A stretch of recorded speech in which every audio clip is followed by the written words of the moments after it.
Well, welcome. Thank you all for being here. My name is Barry and Grant, and thank you all for coming to I've Got a Story to Tell. This is our second year doing this, and I'm extremely proud and excited to see everyone here in the room.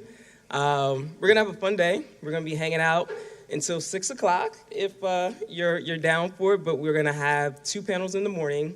We're gonna have a lunch at 1, 2 panels in the evening, and then we will have our happy hour from 4:30 until 6 here in the same space. So if you need to use the restroom, if you need to step out and, actually like jump on your computer for a call or do any emails, there's a space right outside of this room where you've got Wi-Fi, you can hang out, do some stuff over there, and then come back and join us. So feel free to move around in the space because it is going to be a long and fun and insightful day.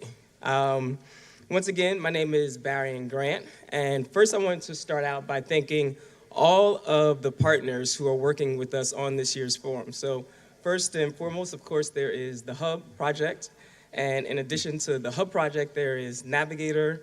In addition to Navigator, we're also working with ActTV and Strategy and Hustle and Snapstream. So the cool thing about today is that in terms of distribution, a lot of these clips will be, floating around online through our partnership with Snapstream. ACN, who is a influencer, is going to be clipping some of the comments from the first panel and sharing them with his audience on social. It's going to be on Threads. So this is going to be a fun, in the room thing, but it's also going to be social as well. So feel free to jump online, share a clip, like a clip, save a clip. But yeah, feel free to join in on social as well. We're also going to have people joining us virtually. So in the room, if you need to step out, if you need to leave, or if you have friends or family or folks that are in the movement that want to check out what we're doing for the day, feel free to let them know that they can go to the Evite link and actually stream it live there and keep up with what we're doing throughout the day. This year's theme is ethical and inclusive storytelling. And one of the things that I am most excited about is the sharing. Actually, having you all in the room, having this much expertise in the room, I'm just really, really, really proud of the panelists that we were able to put together for this year. So I'm super excited to, start the first panel. But before we get there, I wanted to make sure that we were all sort of in the mindset of sharing. That is really the goal of being here so that we can make our work better. And honestly, being here says a lot that we are all at least in the mindset of doing the things that we've been doing in a way where we can continue to make our work more effective. So keeping that in mind in terms of you're taking notes, if you hear of a resource, writing it down. Afterwards, we're gonna send around some digital resources that, if folks talk about them, we will make a note of it and make sure that the folks that have either, been in person in the building or even the folks online, you'll have access to those resources, we'll email them out. So the goal today is to share. So I would just keep that in mind as we go throughout the day from session to session. So it is with my pleasure to bring up Dennis, who is our Executive Deputy Director at the Hub, to help me kick things off. Perfect. Thank you so much, friends. Really, really appreciate everybody joining us, all of the speakers that are participating.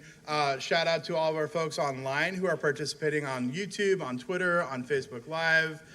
Those folks are also part of the conversation. We'll make sure that we're asking good questions there. Just a couple housekeeping things. I wanted to first acknowledge and thank the AFL-CIO for the space here and make sure that we are looking to our brothers and sisters in the labor movement, especially those that are on strike right now, making sure that they are fighting for what is fair for economic justice. Second, as mentioned, bathrooms are just around the corner. The Wi-Fi password is in the back. Please feel free to pop in and out as mentioned. Other than that, really appreciate everybody in terms of our partners, the Hub Project, Navigator Research, Strategy and Hustle, ActTV, and Snapstream. And with that, we'll kick it back over to Varian to get our first panel rolling. I have no more housekeeping. I am excited to jump into the day. So our first session of panelists, please make your way to the stage. Let's jump into it. Imagine there's like background music playing. You're like, doo-doo-doo-doo-doo.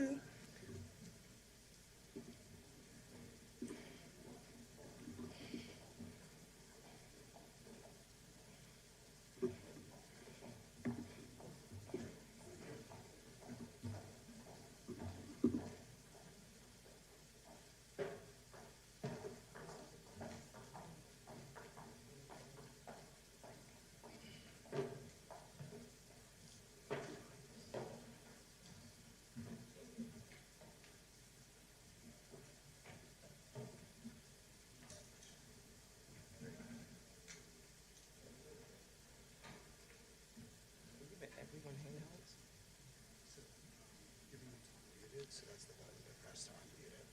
That's it. I'm leaving it on now.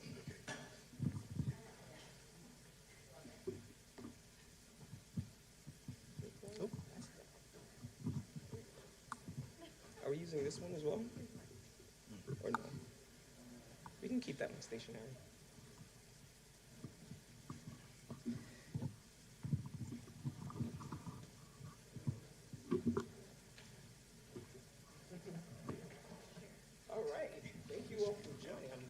For a microphone, but as we're, okay. Thank you all for joining. I'm excited to have you all with us and to kick off this day. The title of this first panel is My Story Moves the Needle When I Have a Seat at the Table.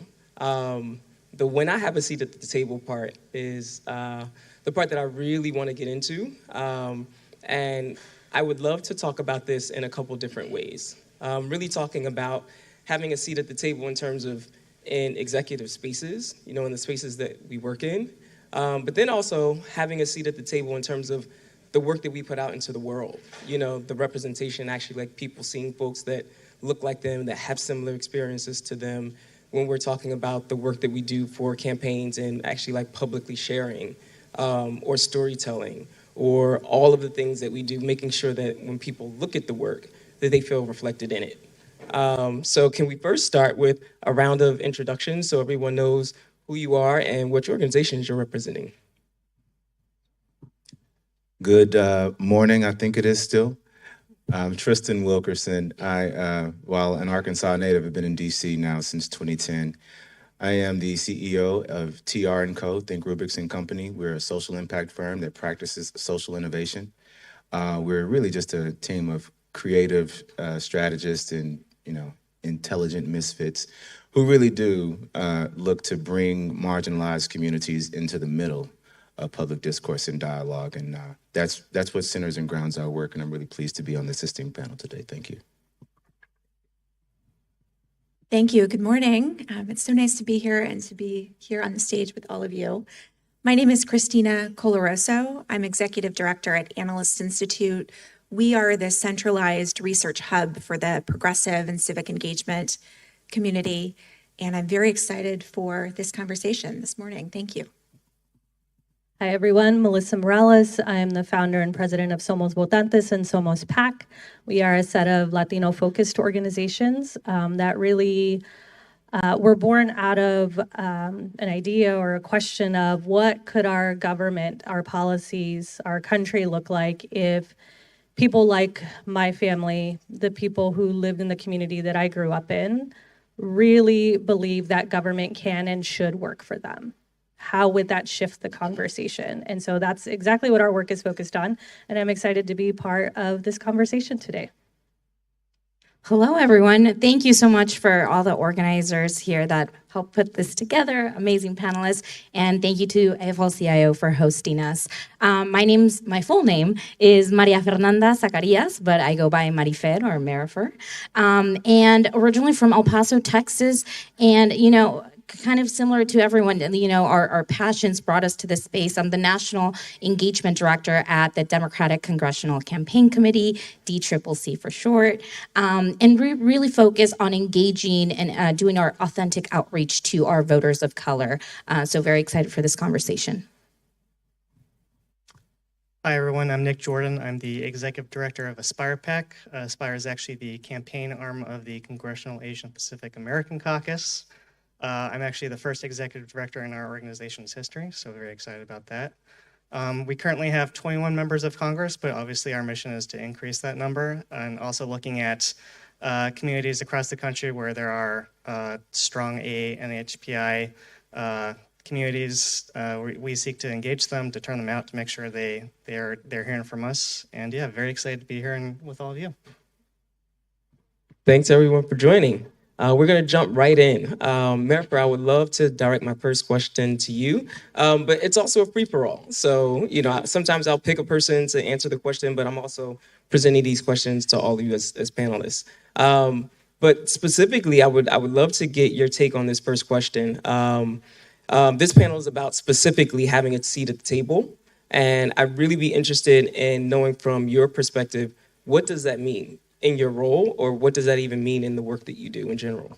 Yeah, absolutely. Well, I think it's about bringing my own lived experience to the conversation as a child or, as a product of a single parent, a teacher. And, from the border, it's not that many folks that get the opportunity to be at this table. So if I could amplify that experience and also bring others with me as well, understanding that, not everyone has the same story, but, there's some similarities across everyone here. And so being able to elevate, and honestly, I kudos to and really thank the D-Trip's leadership to be able to be open and receptive in hearing not only what I have to bring to the table in terms of how we're engaging and talking to voters of color, talking to not DC politicos, but making sure that we're authentically engaging with them is something that, I applaud the work that we've been doing and we continue to build off of. Yeah. Nick, can you follow up and talk about how having a seat at the table can actually move the needle for our campaigns?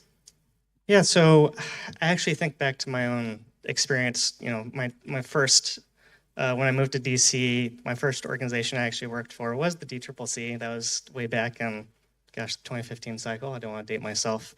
But when I was in the building, there was no actual constituency outreach program. As an Asian American, it's not something that people were necessarily intentional about at the time. And it's very heartening now to partner with the DCCC and Aspire PAC, being able to be a voice for the investments that the AA and HPI community needs.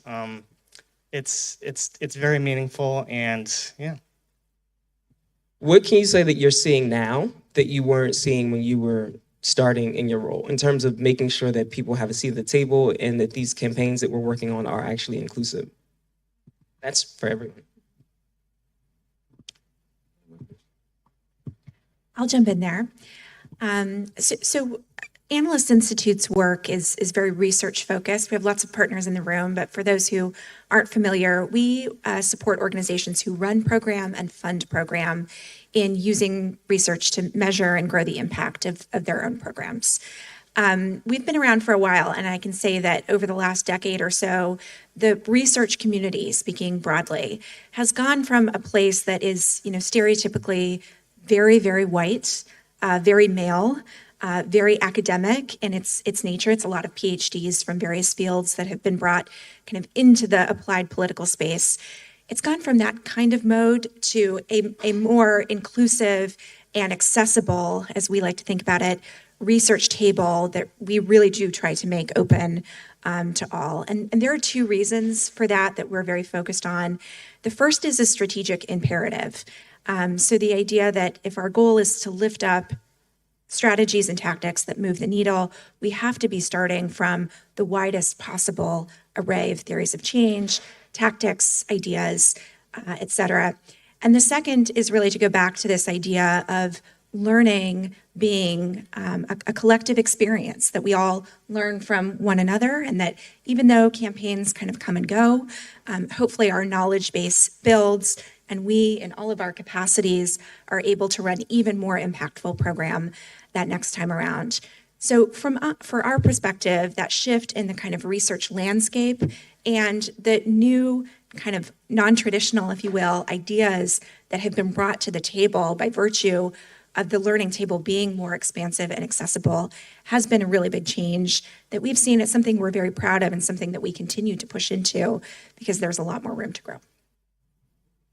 I think in regards to that the strategy behind that, the data behind that, it has been really heartening to see that shift in making that space more diverse over the past decade. I think obviously there's still a lot more to do to push the needle on that, but there is, and this is something that Somos has been very clear about in our work, is that people of color, marginalized people, are not just the physical labor of a campaign. We are the strategy as well. We are smart, we have brains, and we know from our lived experience how this will affect our community. And so really being clear about that in the work that we're doing has been helped by having, voices at the table, more diverse voices at the table in these data conversations at the Analyst Institute, but still want to just continue to push that needle. And I think one example that I would give of why that is so important is that it has been organizations led by people of color who have pushed on targeting to say that we have to be engaging voters who are in that lowest propensity, that 0 to 10 bucket, voters who we don't traditionally think of as being voters, who we often get told aren't worth the investment because they're not going to vote anyway. And the example I will give is Somos heavily targets that group in the 0 to 10. And last year in Nevada, we of just Latinos we engaged in that bucket, over 8,000 of them ended up voting, and that was larger than the margin of victory in the U.S. Senate race. And I'll just add a little bit. Nick shared that when he was at the DCCC, there was no kind of constituency engagement program, and that was built off of, starting small, and kind of growing into what now is a whole department, and not only just a department, but also investments, right? A holistic approach to engaging these voters, our voters. And so I think that really shifts the whole conversation, because you're bringing a different perspective, not just to, the planning, but also the execution of that plan. I would love to kind of stay here and talk about this a little bit more in terms of the work that we're doing being holistic. Can you all just talk a little bit about the difference between pandering to an audience and actually effectively communicating with an audience? Because oftentimes we'll do things and say, we'll just use Google Translate, for design, or, we'll leave certain things out. But when we have, folks that are actually running these campaigns that, are members of these different types of communities that we're looking to engage with, that work shows up very differently. So can you talk about the difference between pandering and actually effectively engaging audiences of color, and how you're doing that in your work? Yeah, I'll jump in here. I think one of the things that we focus on at TR is less being concerned with demographic, race, gender, the things that we all know, and really understanding culture and harnessing the transformative power of culture and building community around an identity whereby cultures can share values. That's sort of really how we approach this work. Because the idea for us, and my team will tell you, we don't do performative anything, especially performative Blackness, because we are, we have to represent the very same, we have to be able to understand who we're communicating to. So this notion of really understanding the difference in the cultures that we are trying to speak to and with, and the goal to build community around it, rather than saying, all right, we've got a universe of voters we want to move, we've got a community of voters that we're trying to engage. That reframing allows us to understand who are the credible messengers that have the influence and can move these particular audiences. And from a cultural vantage, it allows us to say, all right, let's really understand the nuances here. And if anybody has been to, and I'll just give you an example of what this looks like culturally. My fiance is and grew up Southern Baptist. I grew up Pentecostal. Now, while we live in community together, we have different experiences culturally when it comes to the Black church. if a campaign were to reach out and try to communicate with the both of us, or for example, to show up at our church and talk to us, might connect with one and won't connect with the other, although we're in the same household. It's important to understand where you are and who you're talking to. And I think that's the key, is to really wrestle with the shared values that cultures have that allow us to build community, because that's where the messaging in terms of authenticity actually lies. I'll jump in too. Like, quite literally, the ANHPI community involves so many different subgroups. You can't just say, we should talk to Asian Americans about this one issue, because that's discounting the fact that Vietnamese Americans care about different things. Korean Americans care about different things. Geographically, in Orange County, Little Saigon, they're going to care more about, small business, economic issues. But when you talk to Chinese Americans in New York, you should talk more about, social issues. There's no one size fits all when it comes to the AHPI community, and that requires a lot of work on the back end to make sure you're doing the research, make sure you're separating out the data, make sure you're talking to people in their own language. Like, it's a very intensive process, and you can't skip steps. Can we talk about the work that we're doing in a way where we are talking about these nuances? We are talking about culture.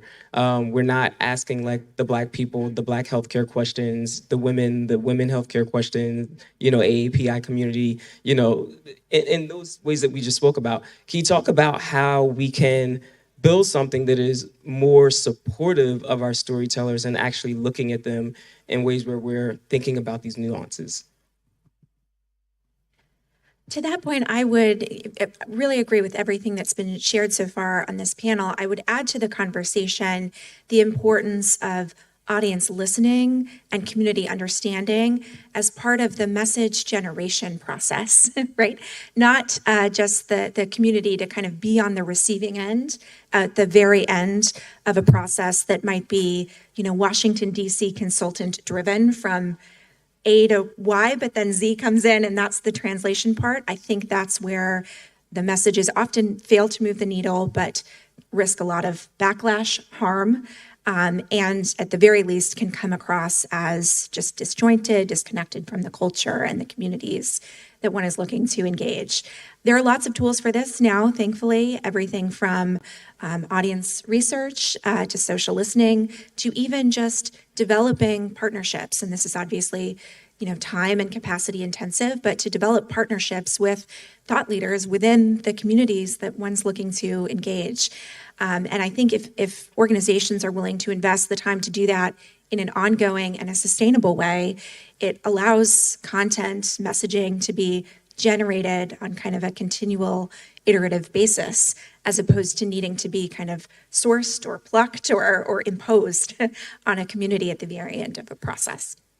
I think if I can just add to that, I think that listening part is so important in the work that we're doing to make sure that we're not just sitting in rooms talking at each other, but that we're actually learning from the community that we're trying to reach. Like, there is a huge listening part that needs to happen there, because, part of that is because it allows you to really tap into and build a conversation on the shared values that you were mentioning, because that's so key to how we really connect. When we think about the difference between what is pandering and what is true connection, you can feel it, right? Like, it when it happens. If you've lived in this community and in this culture, when you hear the pandering, it. And I think part of the difference in those two things is that pandering, because they're not really listening to our community, feels very patronizing, and it's antithetical to the values that we hold. Whereas true connection is much more empowering, because it's speaking to a value that we share. And I think and on the Somos, we've definitely utilized a lot of the tools that you have done to help listen, but also it's listening to people in community at the doors and at community events, right? Thinking back to 2016 Florida, and shout out to everyone who was there, is we knew on the ground that something was up before the polling showed us that something was up, because you could feel it, you could hear it, and that only came through really listening to community. Yeah, and I just want to add a couple of pieces that sort of maybe is the nexus between both of your remarks.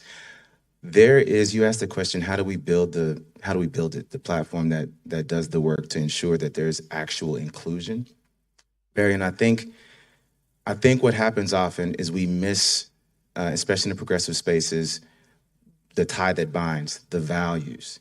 And what does that look like? Well, it starts with investment in it. You mentioned how we don't value low propensity, so-called low propensity voters. Well, hell, they're low propensity because we don't invest in engaging with them.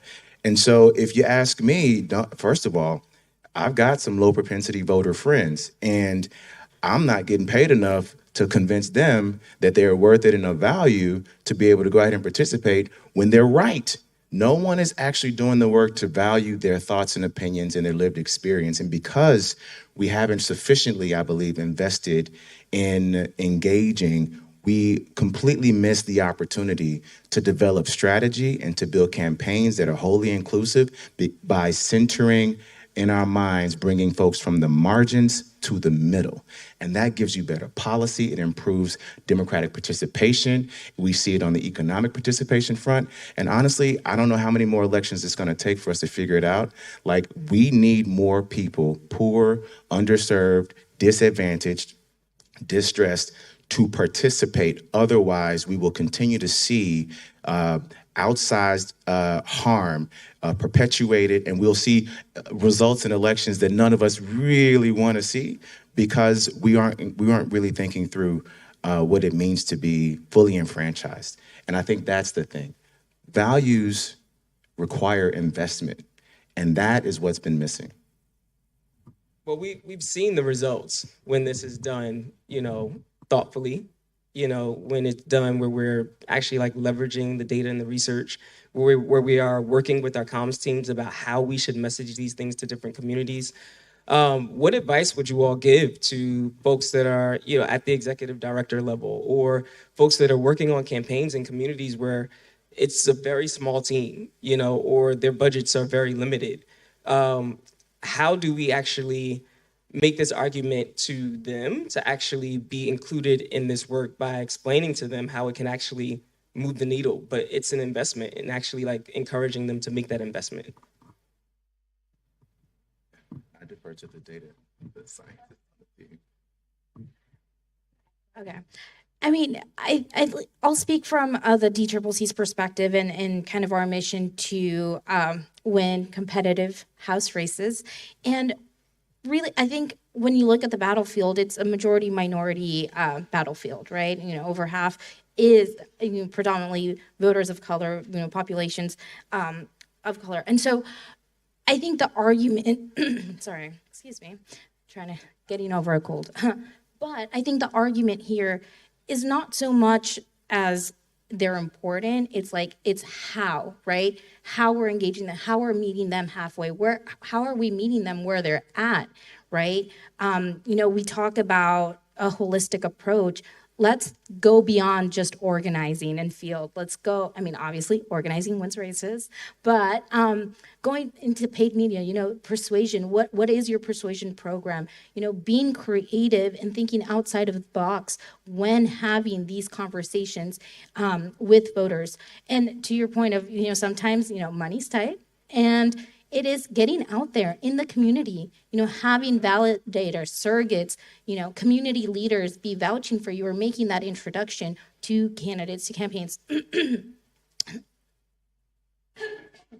Apologies. But it's making that connection to make sure that, they're out there, they're listening, they care about the community, about the district, for me in my case. But yeah, I don't know if folks have other things to add.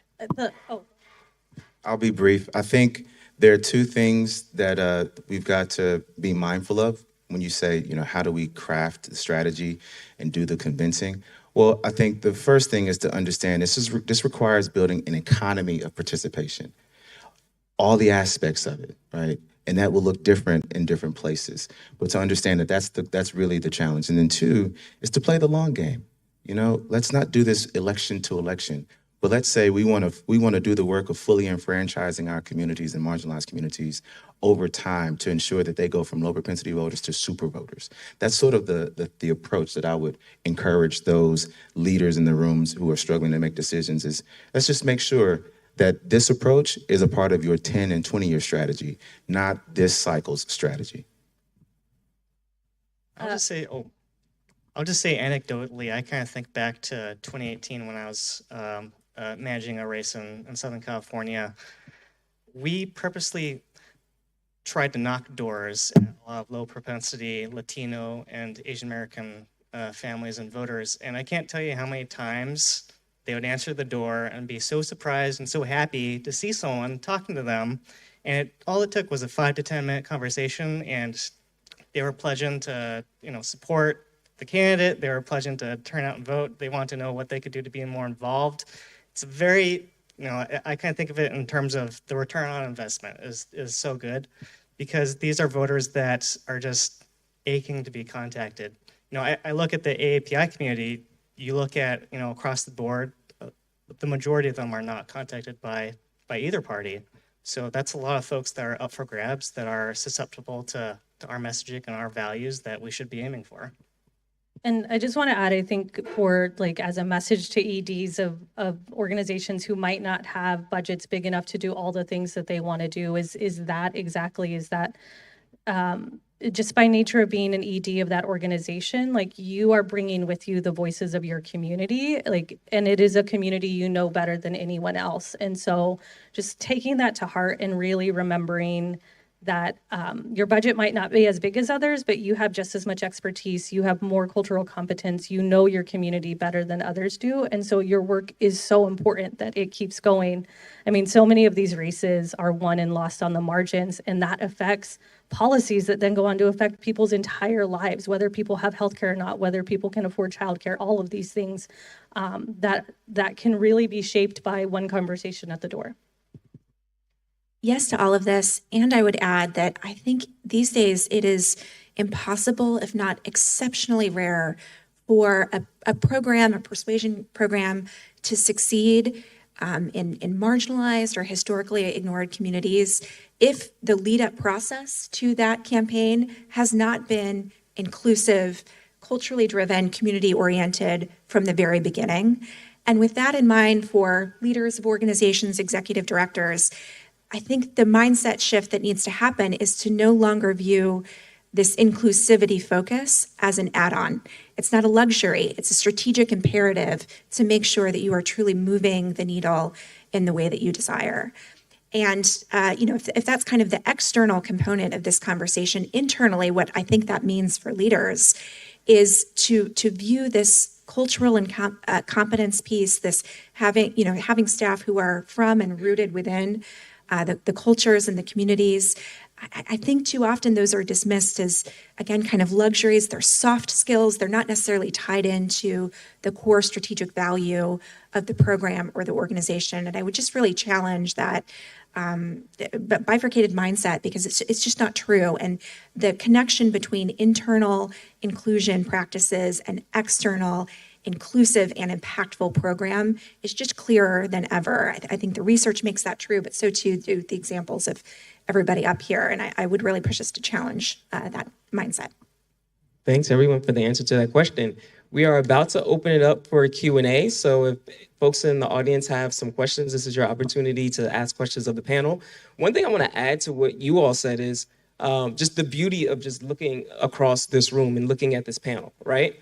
Oftentimes we are, working on our campaigns or working for our, respective organizations with a very tight deadline with our heads down, right? And when we feel something, oftentimes folks just don't feel like, oh, I don't know if I'm at the level to actually raise the flag. I'm not quite sure if I'm going to have support if I do raise this flag. But the beauty of this convening is to let folks know that there are also resources out there. There are people that you can reach out to and look at their work and then go back and say, okay, this is how I'm going to approach this with my boss. This is how I'm going to approach this with my executive director or my campaign director. So I just wanted to offer that as well, because that is also the point of convening folks, to let people know that there are allies in this work and people that are successfully doing it that you can reach out to. In terms of questions, anyone have a question? Don't be shy. I see some smiles, so smiles means that there's thoughts that are moving. Here you go. If you all can come up, I'll pass you this way, I'll pass you the microphone. Thanks. Thank you so much for all of your comments.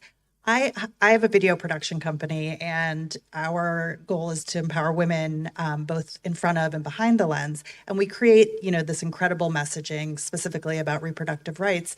But what I struggle with is getting our messaging outside of the echo chamber. And I wonder, meaning, our messaging goes out to folks who generally are like, yes, we believe in what you're saying and what you do. How do you all get your messaging outside of the echo chamber?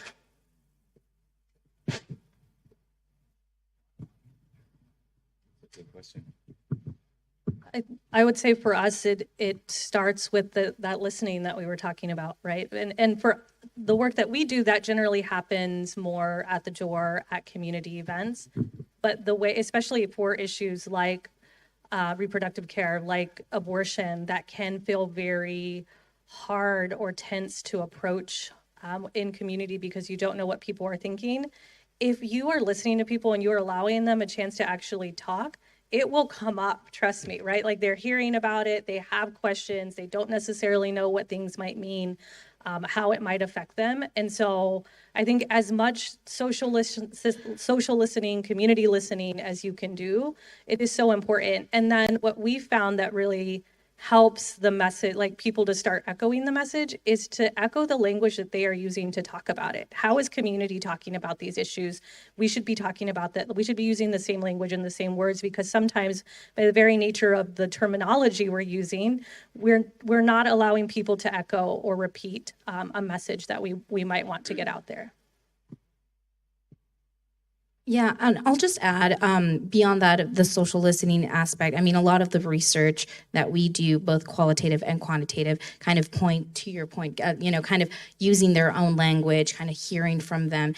And honestly, when it comes to, we run a lot of persuasion paid media to voters of color, right, to the API community, to Latinos, to Black voters. And so understanding the nuances and trying to meet them halfway or making that connection for them, because oftentimes they don't understand or they don't think about how these issues affect them. And so making that connection for them, explaining it a little bit more thoroughly in a 15 or 30 second ad, but having those conversations, making those, connecting the dots for them is something that we've, really found success.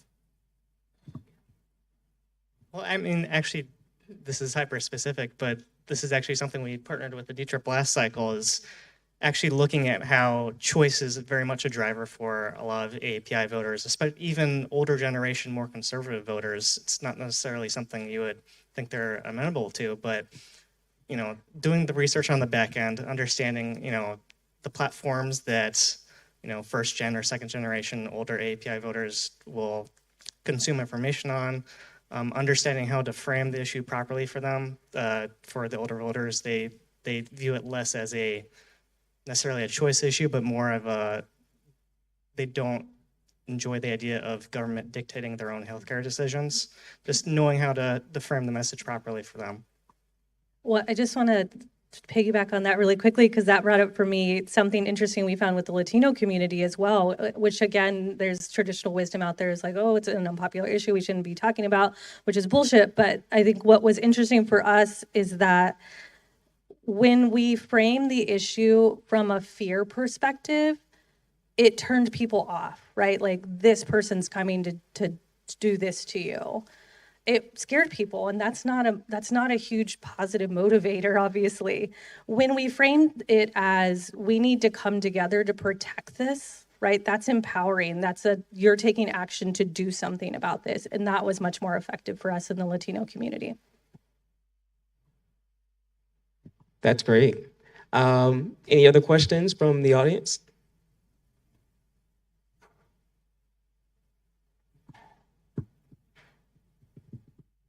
Hi, good afternoon or morning. I guess I'm curious because it's great to see so many diverse individuals who have a seat at the table. So curious, how do you all create opportunities to bring more people to the table so that this way you are not carrying and sheltering the burden of being the only representation for your communities or communities who might not have representation at all?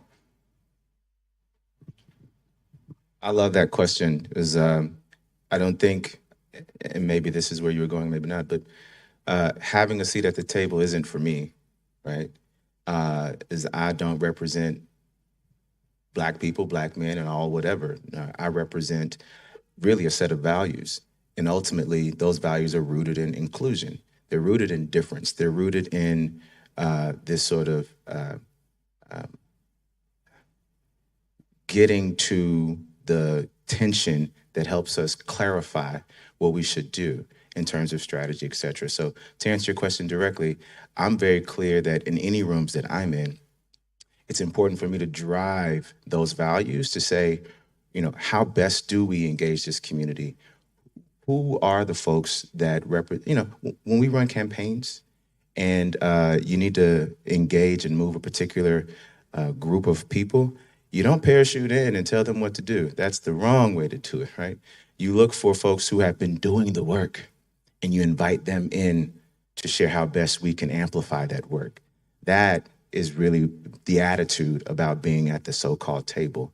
And I just come back to this notion of how we invest in our values. When we present those values, we create opportunity for us to invest in them in meaningful ways. And I think that's getting at this notion of creating an economy of participation that brings marginalized communities from the margins into the middle. I hope that helps. To this question, I'll share a bit about some of the work that we've done to change the culture of Analyst Institute over the last few years. We have for a long time named the values of equity and inclusion as central to our work, both internally and externally. Naming it is not enough, just to say that, but it does put a marker down that we hold ourselves and each other accountable to internally, and that we use as a touch point for all of our systems, be it hiring processes, onboarding, coaching, management, and compensation and promotion decisions. With that core set of values named, it becomes more clear how we audit our systems against those values and design or adjust better systems moving forward. Same thing externally. When it comes to how we consider how we put research projects together, who we engage with on different research projects, how we host our own events or community gatherings. I don't want to give the sense that this work is done or complete by virtue of naming it, but we have found a lot of impact from kind of stating explicitly our values and using those as constant touch points for our work internally. And that's the kind of big picture thinking that I think often campaigns or other organizations that are moving very fast and often operating on short horizons don't necessarily have the luxury to do, but I do see a lot of value in it. And it's the kind of thing that if you can carve out the time to do once, perhaps the next time you go back to it, you've got a little bit more of a template or some muscle in place so that it can be a little bit easier to have that conversation or to conduct that process fairly and inclusively the second, third, fourth time around, because the path has already kind of been laid out for you. This one's just a bit more tactical, but it is sort of a general practice for those who have worked with Somos, you know this, but our squad tends to run deep to meetings. And that is because I feel like before I got to this, the more ED president role, you kind of notice that so often meetings are almost like, there's like a gate there, right? That keeps you out of meetings when you're not an executive or you're not leadership on the team. And you don't get to learn as much that way in certain roles. And so it's almost our policy is really like my staff has access to my calendar. And if there's a meeting that looks interesting that you want to join, ask me. Like, you are welcome to sit in. You can hear what I'm hearing. You can hear how I might respond to a question or a situation. Obviously not always appropriate, but for the most part, I think it's good general practice to be over-inclusive in where we're allowing our teams to sit at. Like, actually bringing them to the table with you in those cases is really important. Yeah, sorry. I'll just add, the DCCC has undergone kind of a series of iterations of like the engagement program and kind of what we do with around constituency. But I think it's also, I need to give kudos to them for expanding not just the hiring practices around the engagement or constituency specific work, but beyond that, right? We are building a very diverse team, even outside of my own, constituency focused program. And so I think building that network of operatives of color and making sure that they feel supported and they know that they can raise their voices and kind of bring that perspective to the work, even quote unquote in the general market, like, that they're going to be heard. And yeah, that's kind of how we do it here at the D-Trip. I'll add one quick thing to that, which is really approaching the work with humility. That is, for me, one of the ways that I've always tried to approach everything that I do. I was brought into this space as someone that has a background in like media and film and television. So thinking about the work where you can bring in other people with different perspectives, also like mentoring people, because like we don't have all the answers, that is, also like thinking about the work from a place of humility. So just across the board, you will, by virtue of just like approaching the work with humility, you will attract those folks who are going to bring different ideas and going to bring the diversity to the type of work that you do when you approach it with humility. Any other questions in the room?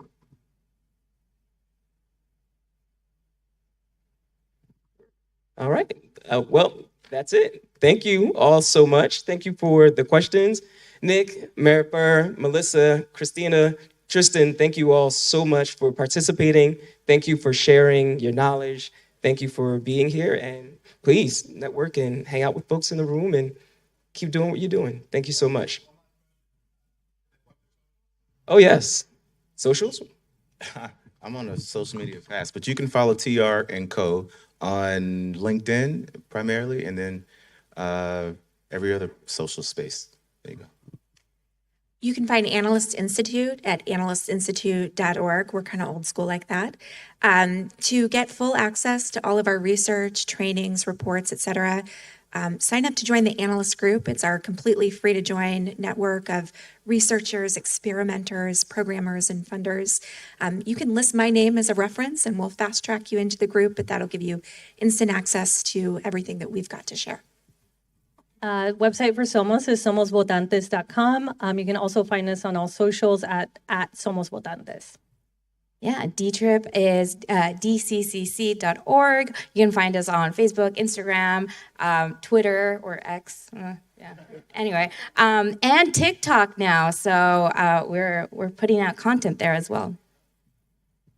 You can find AspirePack on X, and we actually just revamped our website, aspirepack.org, so I'm happy to take any positive feedback about how great it looks now. Real quick, other plug, you made me think of this. Lots of resources also available on our website, thinkrubics.com. White papers for those of you who like to read other types of materials that help you really understand how to harness the transformative power of culture, and even a few leave behinds we left with Barry and the team here. Yeah. Thanks, everyone.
goal here is to share and network. So please take notes, write down resource documents. We're gonna send everyone some stuff like after the day convenes. So please network and write things down so we can share and use these resources.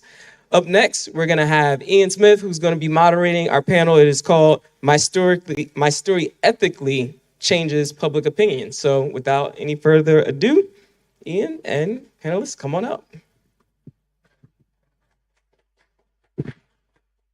How's it going, folks?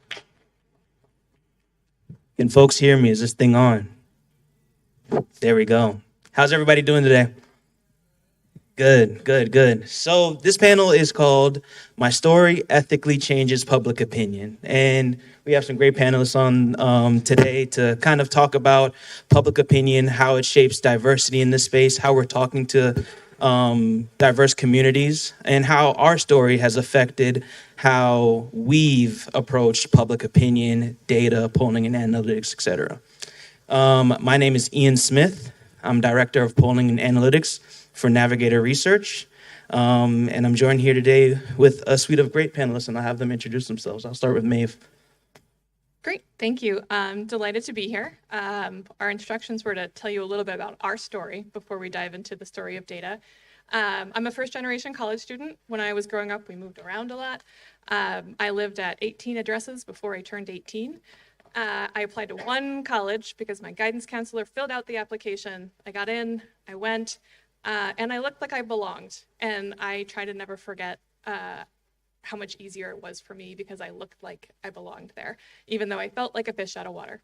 I am amazed every day that I get to do math for a living. I never would have imagined that that was a career path that would be open to me. At this point, I have 2 decades of experience at the intersection of data and storytelling. I have experience in polling, in analytics, and in advocacy communications. I'm currently the Executive Vice President for Strategy and Data Science at Grow Progress. Grow Progress is a software platform that lets our progressive strategists test, refine, and deliver messages that are persuasive. We try to make it accessible to as many different kinds of clients as we can so that that tool isn't something that is gatekept and unavailable for the people who really need it most. Great. My name is Aaron Strauss, and my story is not so interesting. To make it as funny as possible, I'll go back to the fact that as a 13-year-old, I got started in the intersection of evidence and politics. That's when I volunteered on my first campaign, inauspiciously in 1994. It was a rocky start. But back then, I would be stuffing envelopes until one day they found out I could use Excel and could organize their data in a much better and more efficient way. And they said, "You're not folding another piece of paper. Sit in this computer, in front of this computer, and fix all of our data problems, please." Sometimes they said please, but I was happy to do it. And from then, I've spent many a year at the intersection of evidence and electoral politics, and that's what I'll be focusing on today. Turn to Rosa. Yeah, thank you. Thank you guys so much for having me as well. Thank you, the hub. Rosa Mendoza from Global Strategy Group. I'm a vice president at GSG. My background is actually also very similar to everybody's background here, but very data-driven. I actually was going to become an economist, and then the Obama campaign came through, decided to intern, and fell in love with politics. I then went on to work for the Obama campaign, went on to be a field organizer and field deputy director and so forth and so on for multiple campaigns, but really fell in love with data and analytics because it was the intersection of both politics while also kind of data-driven solutions that I was really looking for. Was at the DCCC with a whole lot of other people that I see on the crowd for both the 2016 and the 2018 cycle when we took back the House, thankfully. And then was Chief Analytics Officer for Kamala Harris's presidential bid before joining Global Strategy Group. I have done research for multiple years now at this point, but most of my research is really focused on both congressional campaigns as well as issue advocacy, particularly when it comes to the nonprofit space, on issues like healthcare, issues like immigration, as well as the environment and the economy. Thank you so much. Thank you. Liz? Hi, everybody. The summer before I started my PhD program, I went to a luncheon hosted by Eva Longoria, and she told us a story about why she was doing her master's in Chicano studies. She talked about how the people who support you, the people who support immigration reform, they don't care about the stories you have to tell about your tias and your abuelas. You need to show them how immigration impacts their communities in their language, which she said was economics, right? You need to talk to people about the impact that immigrants have on their communities. And that luncheon changed what I studied in grad school, because I am at heart a storyteller. That is what my career was until I went to grad school. And hearing her give that speech really showed me that I needed to do quantitative work. And I use that every day in my job. My name is Liz LeBron. I'm the research manager at Voto Latino, where I tell stories through data. And I'm so grateful that I started out as a storyteller, because I never, ever lose sight of the fact that data is people. It's people that we're talking about here. So that's really how I got my start. And, all of that storytelling that I did for 2 decades before I went back to grad school is just enhanced by the data. And I'm so happy to be here to talk to you about how I do that today. Happy to have you here. And before we get into questions, I'll do a little intro for myself. My name is Ian Smith, Director of Polling Analytics for Navigator Research. I'm a New Yorker. I'm a first-generation American, but I consider myself to be Jamaican. I'm from Queens, and that upbringing, watching the struggles of some of my family members trying to immigrate to the United States. My father was deported when I was in high school. That upbringing was inherently political. I fell in love with data through putting together huge packets of polling for Chuck at the DSCC. Kind of getting those insights was valuable. From there, I went on to Cory Booker's presidential campaign, where I kind of got more into analytical work. But thank you all for sharing your stories. Speaking of stories, right? As Liz mentioned, our work is driven by stories, right? Like, we're kind of the ones who are going into, obviously the organizers as well, and folks are talking, but we're kind of pulling stories at aggregate and telling our clients, our campaigns, what stories folks are telling us, what they're hearing, and how to change and impact the narrative more broadly for these candidates and campaigns. How has your story, your experience affected how you approach that work? And how does storytelling drive your work specifically? I can start if y'all want me to. I guess the first thing that I'll say is we have now spoken ad nauseum for a couple of cycles, thankfully, about the fact that the Hispanic and Latino community is not a monolith.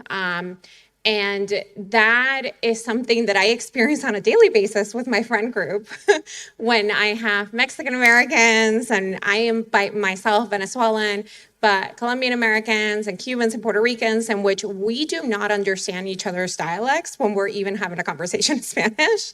And yet we have to stop ourselves and say, wait, actually, can you translate that one in English so that I understand what you're saying? So within that, I've applied a lot of just my overall thought process from my friends, from my family, from friends within the community to research and the way in which I conduct research both nationally and regionally, particularly in states in which, again, the Hispanic and Latino community is not a monolith at all. And so making sure that we are not ignorant of the different dialects, but also not ignorant of the different tones that we need to utilize when talking about different issues within these communities. But that's just one example of a plethora of examples, but I thought that would be useful. Totally. So I think telling stories is so important to our politics. I am not an expert in getting political change, in changing the narrative. I'm an expert in winning elections, specifically turning dollars into votes. And really, today, I have 3 stories to tell about winning net votes. And I think they go into the 3 categories of where I most see people attempt to win elections through persuasion, turnout, or voter registration. So let me start with the turnout. And if we get to the others, that's fine. If not, that's fine too. I just think a lot of this crowd come about a year from now will be really focused on turning out as many voters as possible in 2024.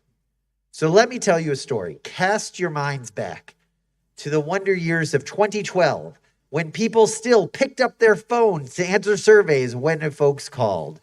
And there was an amazing versioning of this new tool called in-cycle testing, or the Experiment Informed Program, the EIP. And maybe you were even in this room back last decade and hearing from folks like Todd Rogers say how we could divide voters into treatment and control groups and test our treatment, our mail, our ads ahead of time, and see which ones will persuade them more and get them to vote for us more.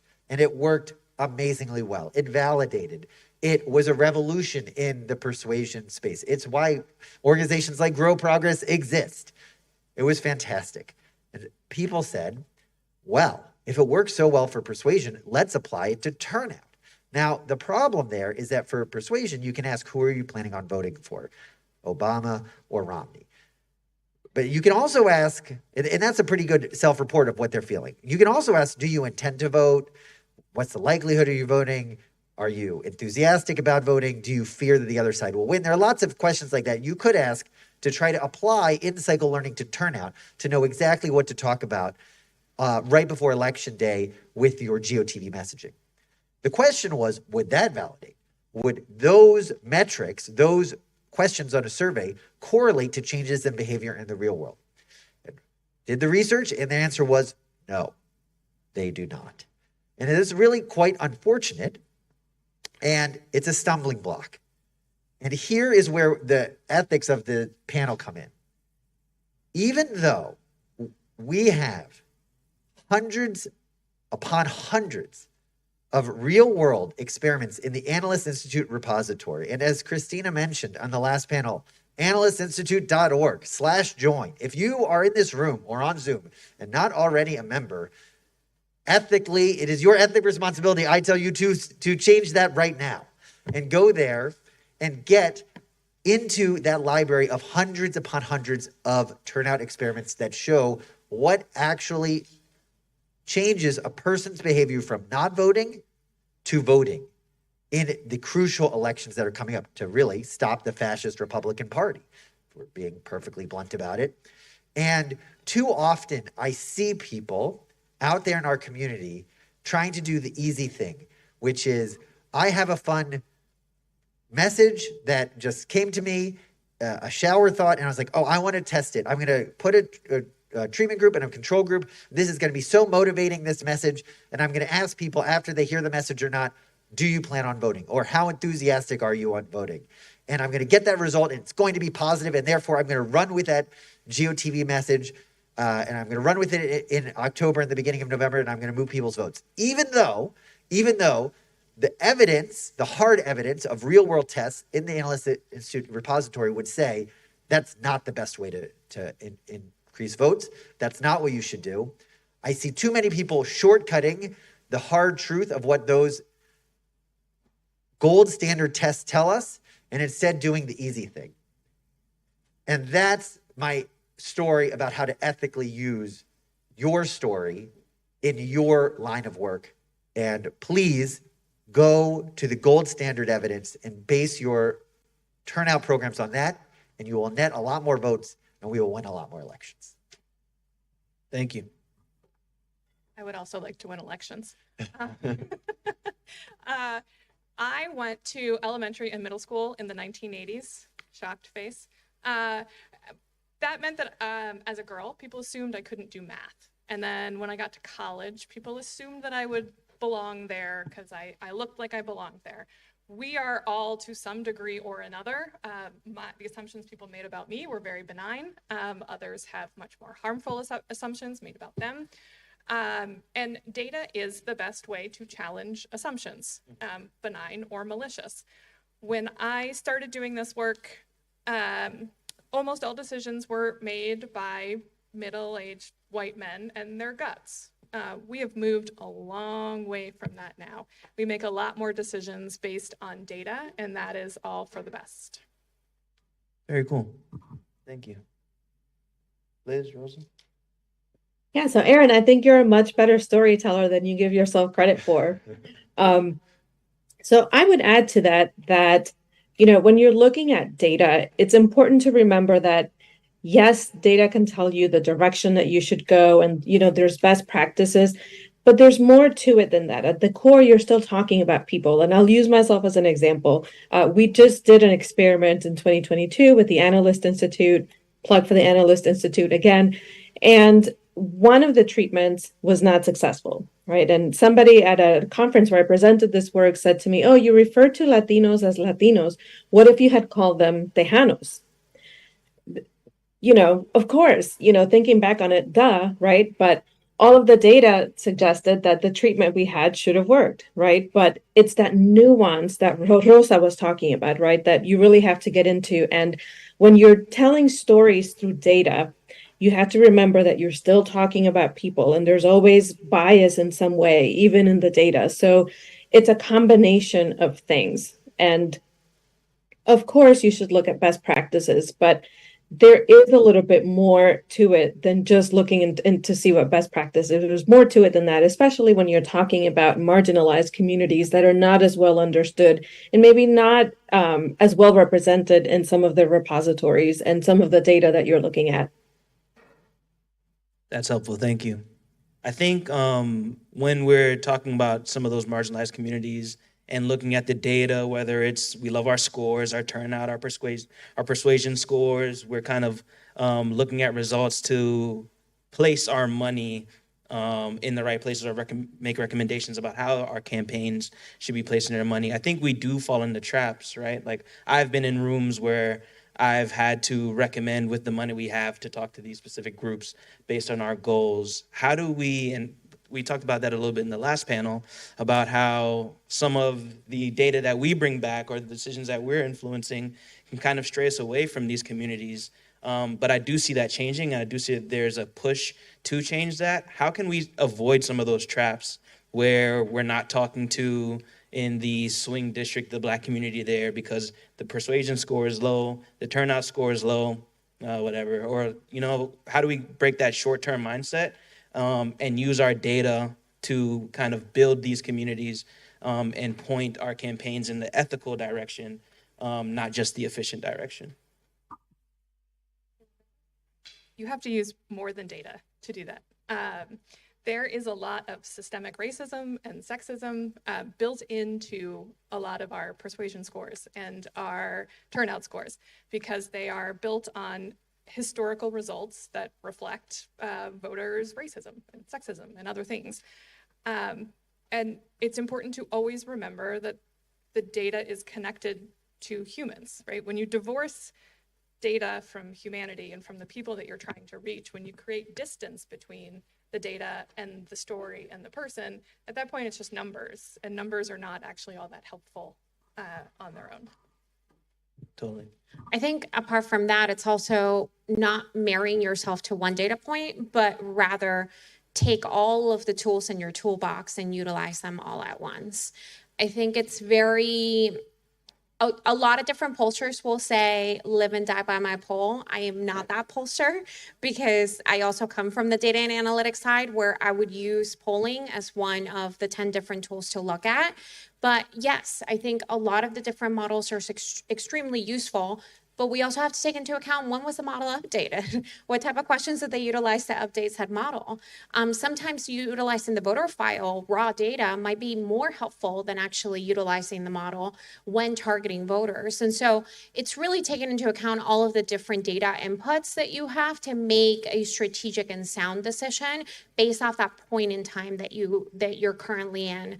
I'll give the example of last cycle, when the prior to the Dobbs decision coming out, but we kind of knew what was happening. And all of the things that could potentially lead to the Dobbs decision happening at the end of the summer, there were a lot of people really excited about the potential of messaging on abortion, and yet we didn't have an abortion model on time for a lot of different people to start communicating on that. And so don't let the perfect be the enemy of the good. And I'll say that from one of my mentors, Christina Coloroso, who was previously on the panel, would say this to me all the time whenever I was creating a path to victory for any district. But it is at that point in time when you do need to make a decision, make sure that you're utilizing all of the data points that you have available to you. And don't just say, well, I don't have a model for it, so I just can't do it. Think about the other ways in which we could utilize data points in order to get to the answer that you need to get to.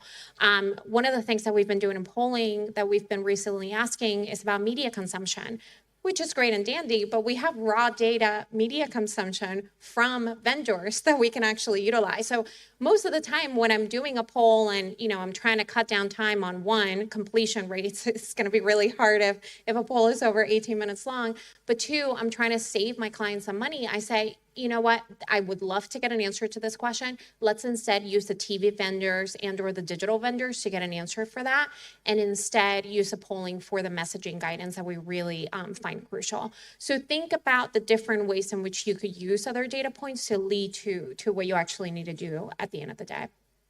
Thank you. Great. Okay, I'll tell my second of three stories. I have got a story to tell you about persuasion. Cast your minds back to the halcyon years of 2019. When we knew we had to defeat Donald Trump, but we didn't know which of our great candidates would be doing it. And I'm at Open Labs, and we are a presidential super PAC. And towards the end of 2019, we got about 40 scripts in, all about how Donald Trump was bad, and they went along the lines of the following. Do you recall how bad Donald Trump is? Don't you hate his tweets and all of his bad policies? Well, don't forget to vote against the bad man that you already don't like. Without realizing, we were such in this doom loop about Donald Trump that we didn't understand that actually in persuasion, you have to take people who disagree with you, who actually think Donald Trump might be okay, has some good points, has some bad points, and bring them over to our side to say that actually they should vote against Donald Trump and eventually for Joe Biden once he was our nominee. And we tested many of those ads, and we found they had very little effect. However, if we had also then dug into the subgroups, the crosstabs of those ads, I guarantee you, we would have found that some crosstab out there would have shown a positive and ostensibly statistically significant result. Maybe one ad would have shown that young women really moved and really loved this ad.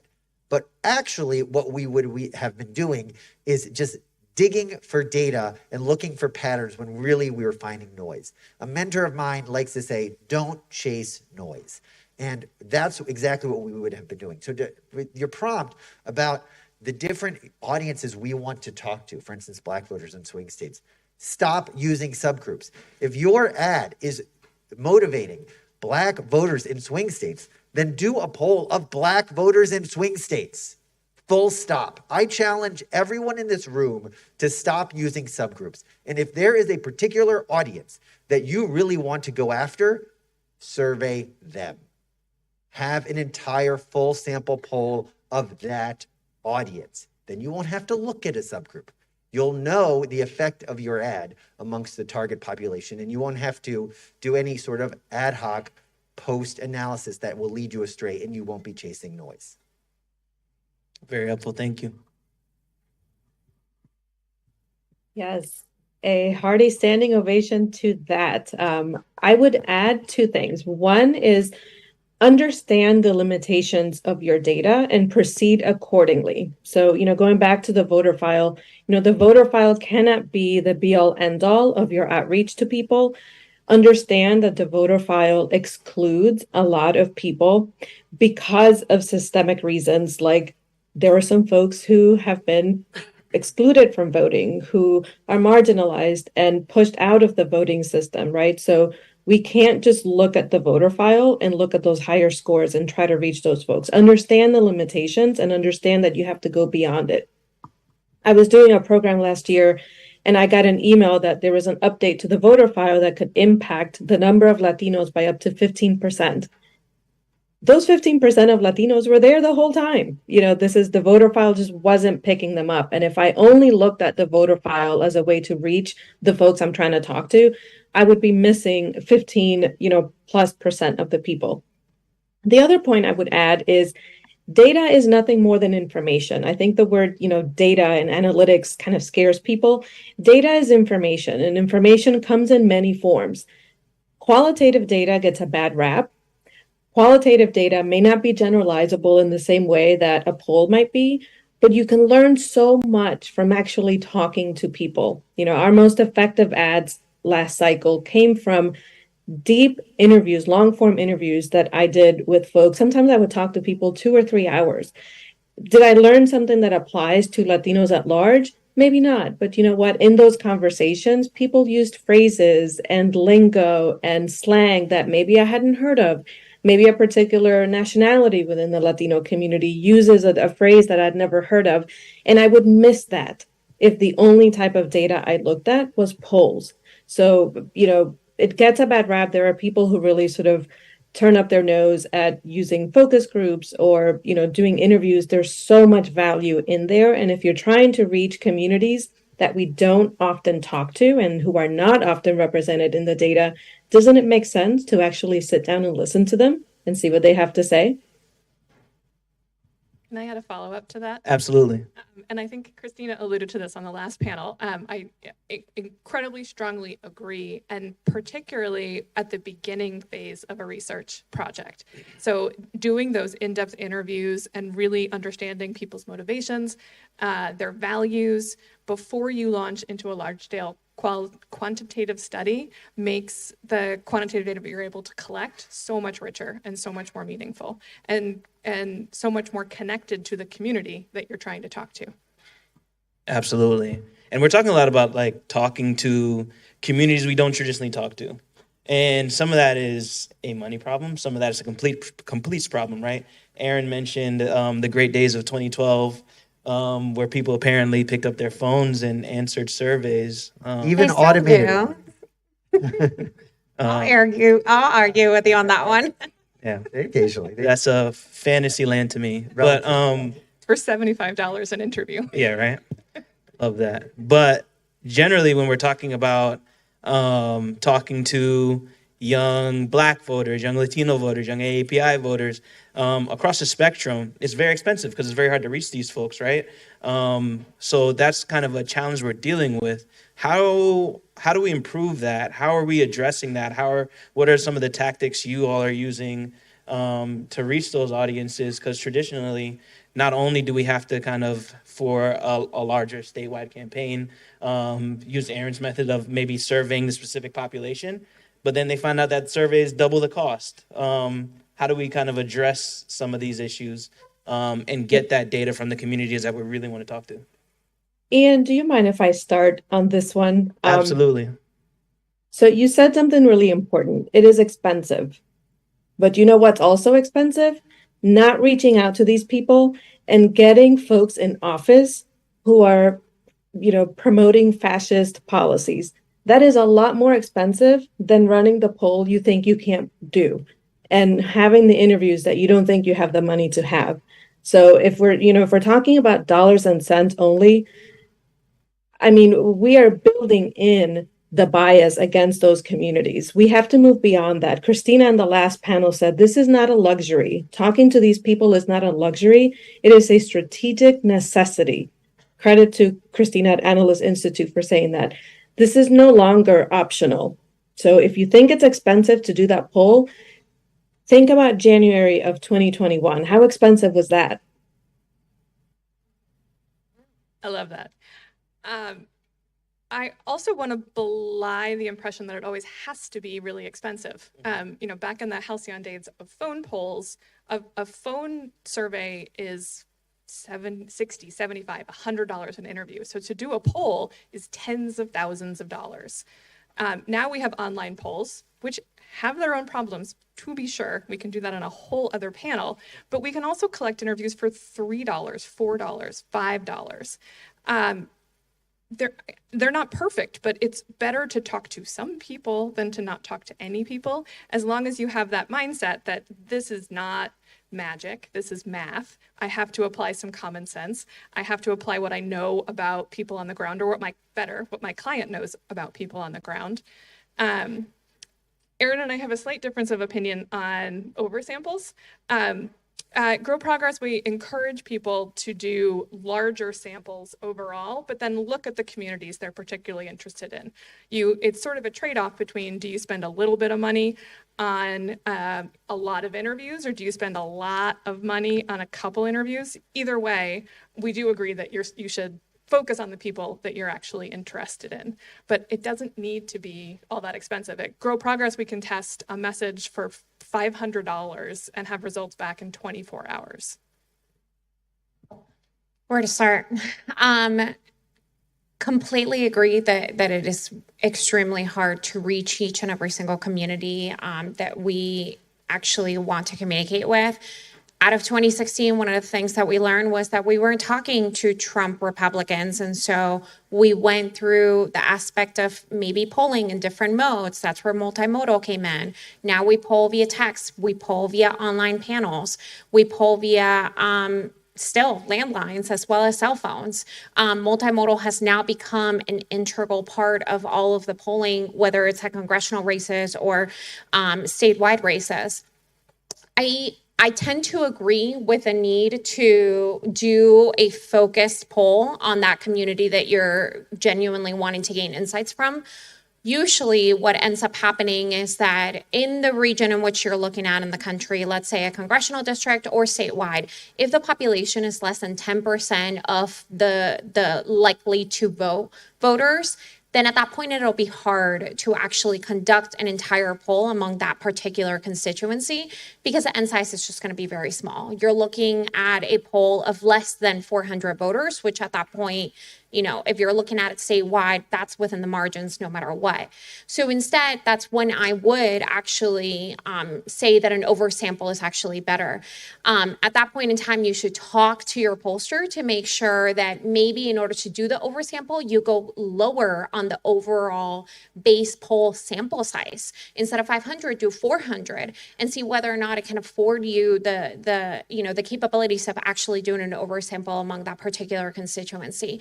I think you need to find strategists that are willing and flexible to think outside of the box with you on a lot of these things. I completely agree. Most of the time when I'm doing a poll for most of my districts and or issues, I am polling in communities that look like this room, communities that look like America. And that is because, one, yes, I'm very passionate about those communities, but also to make sure that I'm electing people that look like us to Congress so that the January 6th episode doesn't happen yet again. But within that, we do want to make sure that certain communities are represented, because if I present a Hispanic candidate to a predominantly white community, there could potentially be backlash as well. So it's not just to think about the Hispanics and the African Americans and the AAPI communities, but also think about the potential positives and backlash that could happen with other larger constituencies within these communities, and making sure that you have the accurate, large enough sample size to analyze that as well. Thank you. Before we move to questions, Aaron, do you want to touch on this or give us your No, those answers were perfect. I won't touch them. Can I since he passed? Absolutely. I'm sorry. I'm jumping in for a second. Yield our time to Maeve. The other thing to keep in mind is that we have a tendency to only survey likely voters because we can often identify them off the voter file. But when you only survey likely voters, you miss a lot of people who either aren't on the voter file at all, as Liz said, or we don't know enough about them, or they're about to be first-time voters.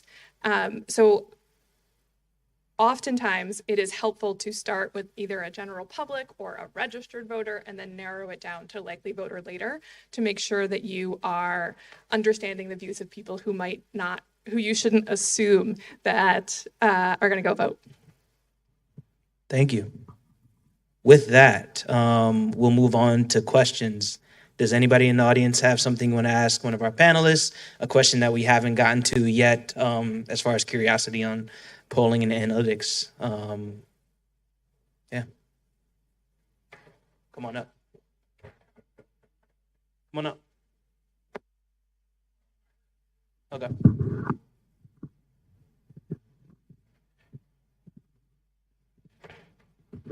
Hey, was not anticipating walking all the way up here, but and want to preface this by saying like we're big believers in qualitative and quantitative research. So that said, we make digital ads and it feels as though like the last couple cycles, obviously it's hard to discern like, you know, what's going on with polling, and given like stuff like response bias issues in the last couple cycles, and, you know, when you're ad testing on online panels that are like paid, what are you guys doing this cycle to try to, you know, account for that in your modeling, and what is the industry doing essentially?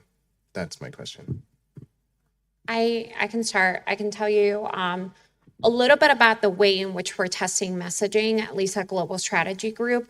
And this depends on the client. I think if we know that we're going to have a heavy digital first approach to our campaign and the way in which we communicate to voters, then at that point, we're very much including message testing that takes on a one sentence approach rather than the full paragraph long that it's usually a 30-second TV ad.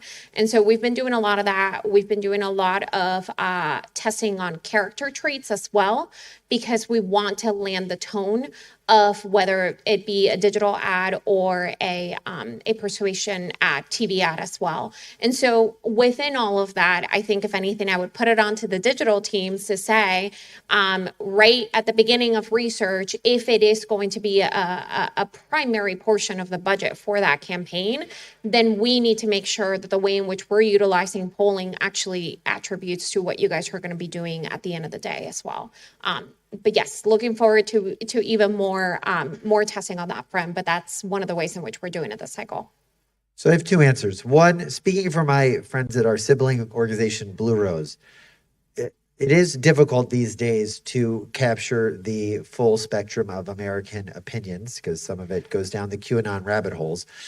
But we try to use the ground truth of the General Social Survey, GSS, and look at questions like belief of whether the Bible is the word of God or not, or the appropriateness of spanking a child. They have some really interesting questions there. They do a lot of work to really get the ground truth of what the American public believes writ large, and benchmarking on those is very helpful to make sure we get the low trust individuals or the people who might not be eager to take a survey.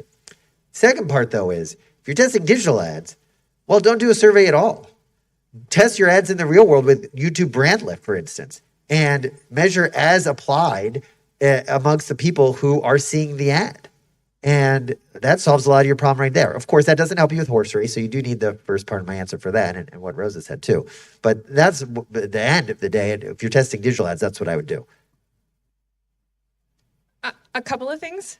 What you mentioned is a real problem, but it's not a fatal flaw. I don't think there is still a lot of information to glean from survey research. Usually by the time you get to that kind of testing, you've made a decision, you're going up on the air. So to some extent, the stack ranking of how things tests is helpful all by itself, right? So you don't need to know that this particular ad will have this particular lift. You just need to know that this one seems to have a higher lift than the other one. You should also look for a vendor who does a lot of quality control on their online panels. They should be able to tell you what they do to screen out repeat survey takers, bots, all sorts of other things. And they should be setting quotas to make sure that as much as possible, the sample does reflect the real world. There's a lot of other things we can do, but that's the gist of it. And so I would echo what Maeve said, which definitely when I talk to vendors, that is a key for me is on the outset is how are you recruiting folks to these online panels? Who is looking at these ads? And, you know, I want specifics. I want to know exactly how are you weeding out, you know, bots and that sort of thing. But to Aaron's point, that's definitely what we are looking towards is really moving in that direction of testing things out in the real world versus doing online panels.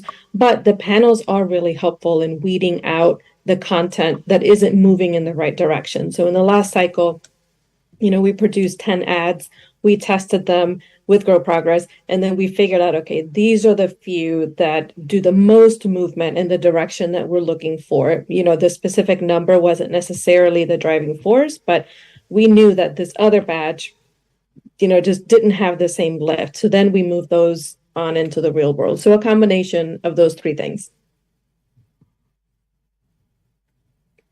Any other questions for the panel?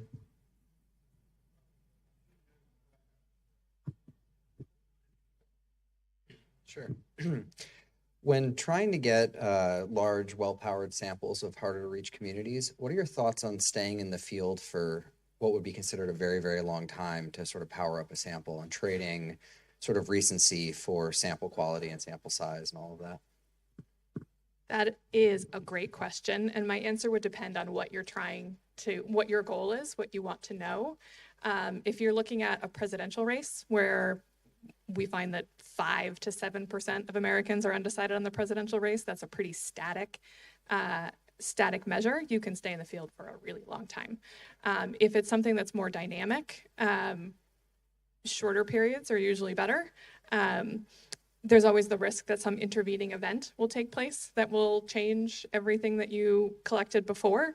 But you can also, as long as you're recording the date of interview, you can run things to look at before and after, or the first week and the second week. That's exactly it. The only negative to that would honestly be whether or not an event occurs during that point in time that can shift your polling. Remember, polling is a snapshot of that point in time. So it's not as if it's giving you a crystal ball as to what exactly is going to happen. Everything is shifting depending on the day. And honestly, with Trump potentially being the Republican nominee, I don't know if I would try to go in the field for longer than a week with any constituency for that point, in fact. Hey, I'm curious, as someone who works from the data analysis, from the polling, but is not an analyst myself. Specifically, I'm a graphic designer for Context. But generally a question for the creators in the room. Are there mistakes that you see us make, sort of a failure of understanding, or things that you wish that we understood about the data side of it? I can take this. I think that the mistake is usually us dictating too much to the creators, honestly. I think we, especially for the creative process, we have an audience in mind, we have a strategy in mind, but you can't really, I think the last panel was speaking towards culture, right? You can't really number culture to death, right? You can't really number a feeling, an impact, right? We can take what you give us and test it, and let's find the best solution. But I think in the creation process, it should be data informed, but not boxed in by the data. And I see a lot of kind of creative pieces, content get focus group to death and not land with anybody. So that would be my take on that. And sometimes I've seen creative people wait until it's perfect to test it. And I strongly discourage that. I would test 1,000 imperfect versions before I would wait and hold up for just that one perfect version. And so one thing I see is, I'm sorry, Rosa, go ahead. One thing I've seen is people scripting folks based on polling. And, I have worked with some folks who have been really insistent on scripting folks because this poll said that people support this thing or they don't support this other thing.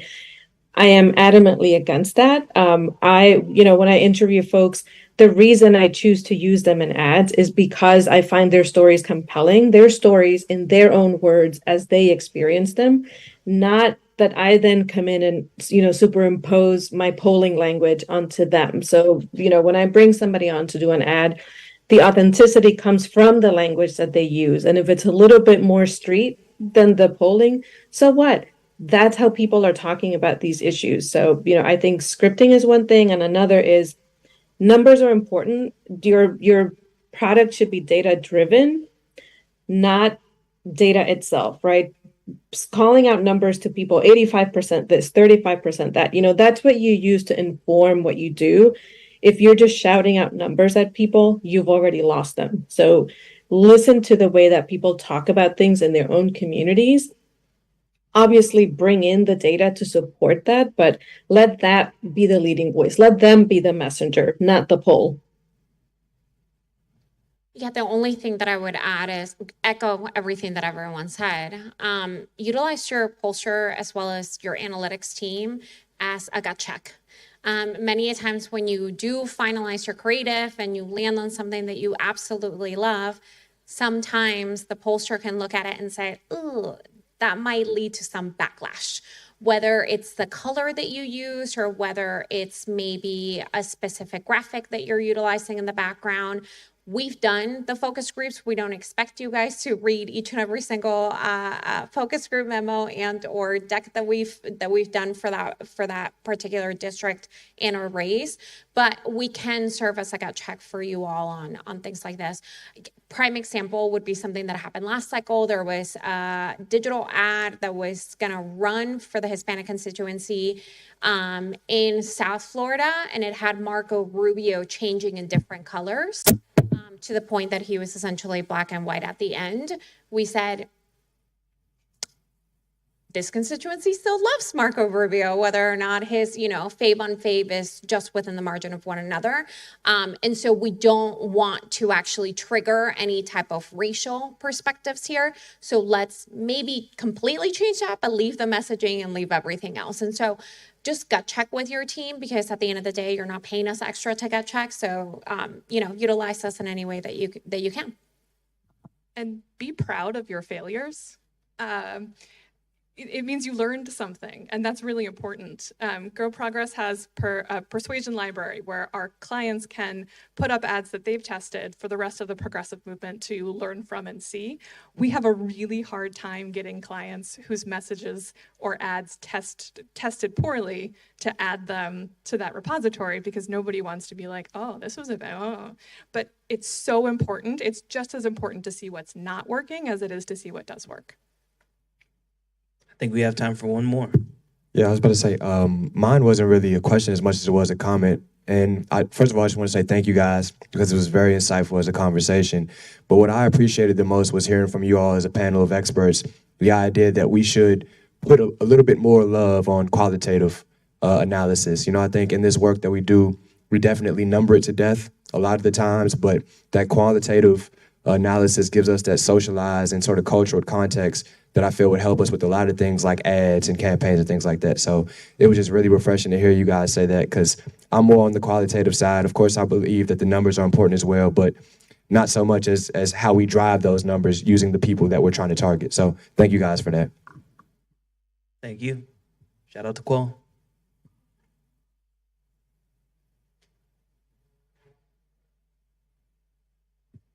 Cool. Where can these folks be found? We can be found at navigatorresearch.org, Navigator Polls on Twitter. I'm not calling it X, it's Twitter. And my name is Ian Smith on X or Twitter as well. And Grow Progress is growprogress.ai. And I have a couple of colleagues roaming around too, so feel free to, they're waving. They're very subtle. Feel free to come say hi to any of us. I'm tempted to say my social is analystinstitute.org/join, which you should all go to. Email's the best for me. The organizers know how to reach me. You can just ask them. You can find my organization, Global Strategy Group, at GSG on Twitter. I'm going to call it Twitter because I don't think their messaging has been great. And you can also find me at RN Mendoz, and that's with a Z at the end, without the A. Thanks. You can find Voto Latino and our work at votolatino.org. You can reach me at liz@votolatino.org, and my handle is LizLebron1 on Twitter, not X.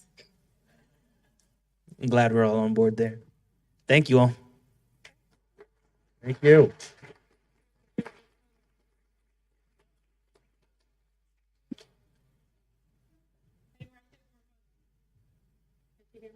We're taking a picture, Liz. Liz, don't move. Freeze your frame. Okay. Okay. I keep the microphone in my hand? Or is that all? Yeah, that's all. Hold it like an Oscar. Hey, real quick, friends, for those of you in the room, lunch is prepped in the back. We're about to drop into our lunch break, so feel free to roam around the inside of the AFL. There's vegetarian and regular, or not regular, other options over there on that side. There's also cookies and there's leftover breakfast. Sodas are on this side. The coffee and tea will be refreshed, and we'll meet back here right at 1 o'clock. Oh, sorry, 2 o'clock. Getting ahead of myself. Not 1 minute, 1 hour. We'll see you at 2 o'clock. Thanks.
everyone. I'm Ryung Chen. I'm the Senior Director of Paid Media at the Hub. Excited to see all your faces.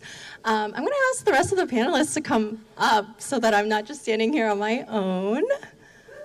And we also should have Kim on. Oh, there we go. Hi. Amazing. Why don't we all sit down?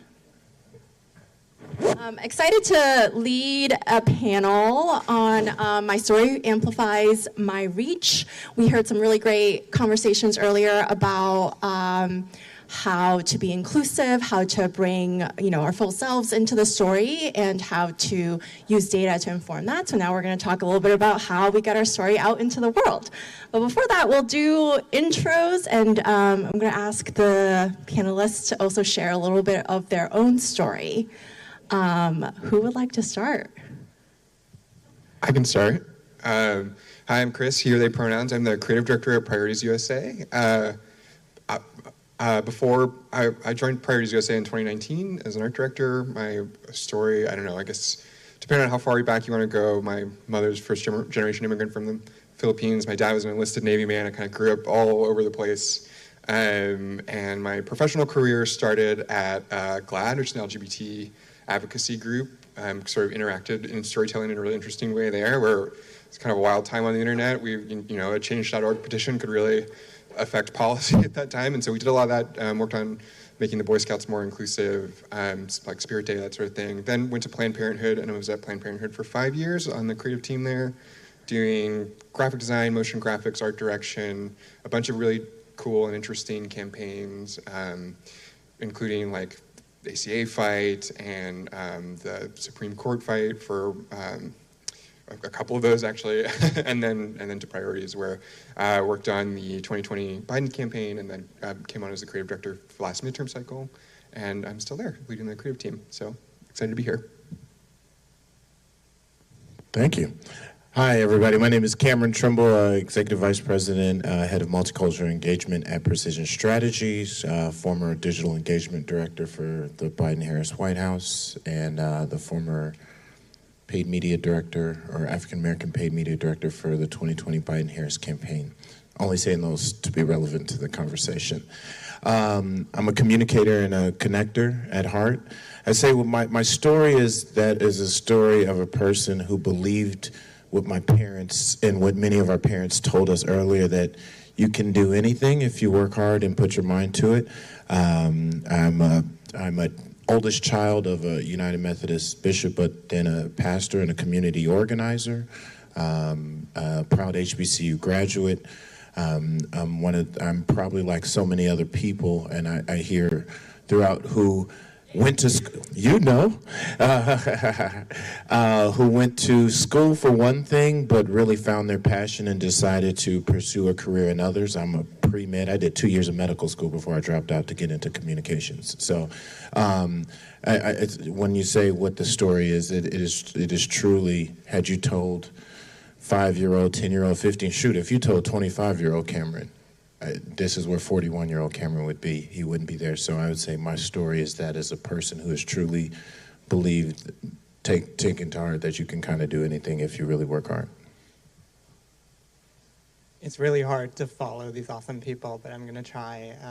So grateful to be here. My name... Okay, hopefully this is better. My name is Ashwat. I'm one of the co-founders and CEO at Social Current.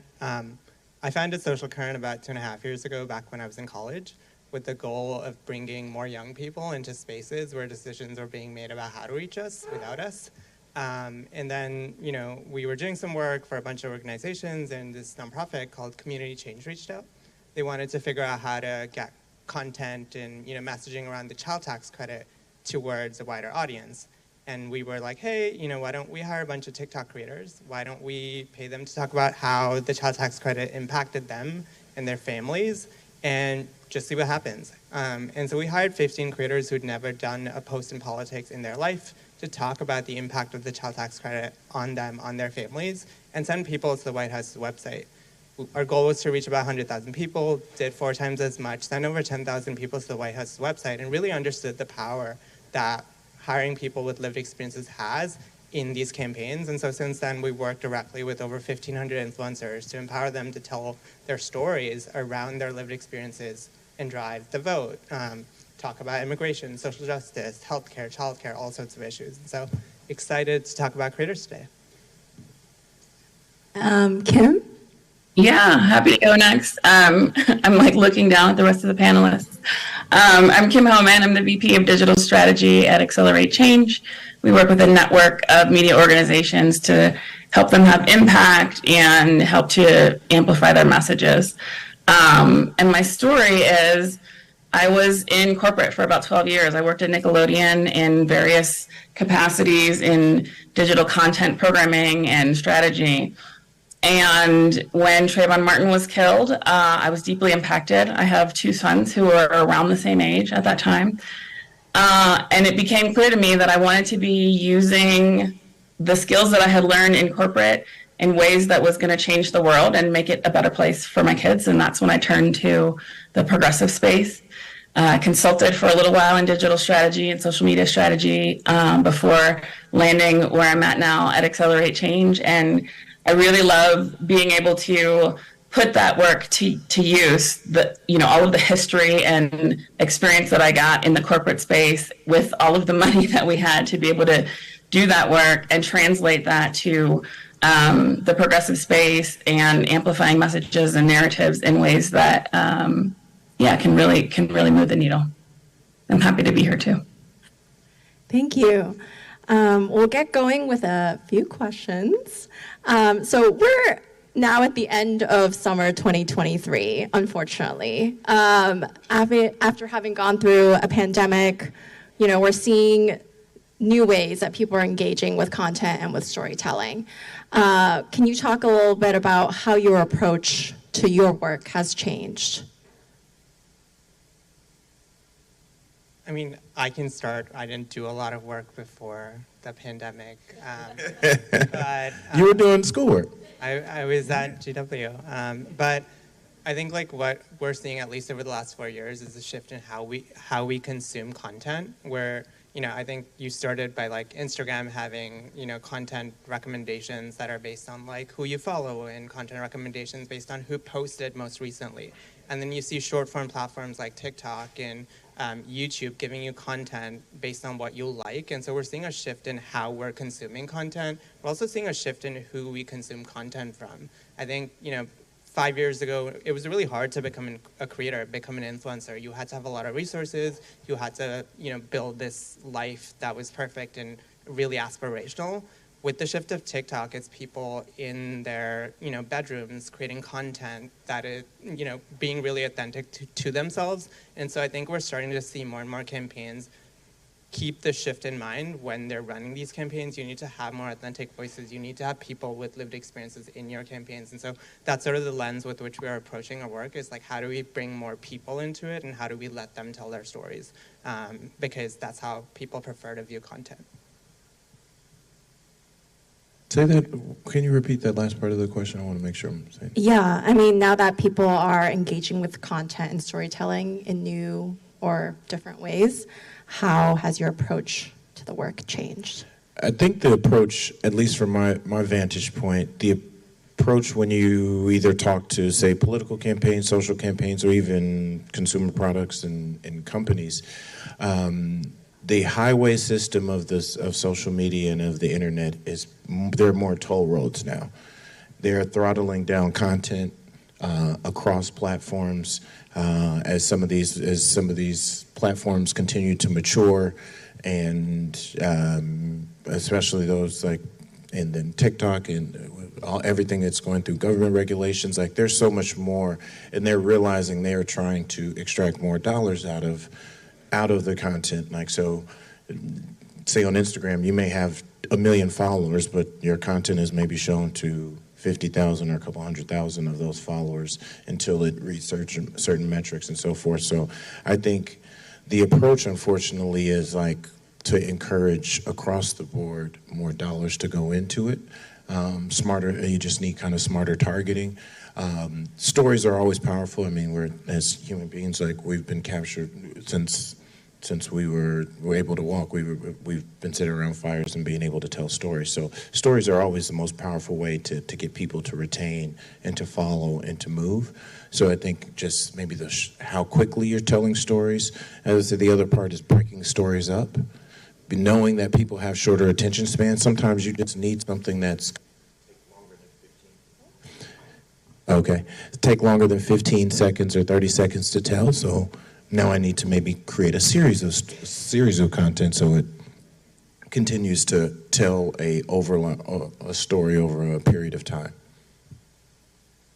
I think I would just add, like, one of the first things I did at Priorities, and our focus is really sort of like digital paid media, was a storytelling program where I was in Detroit in Michigan, across Michigan for a couple of weeks, doing like a live production shoot with a bunch of voters telling their stories. And I think it was like, this really, we were in their space, we were with a bunch of cameras and lighting crews and all this stuff. And then 6 months later, the pandemic happened, and really the production side of things really changed, in that like remote shoots became a thing. People were recording their stories on their laptops, and that was getting moved into paid ads.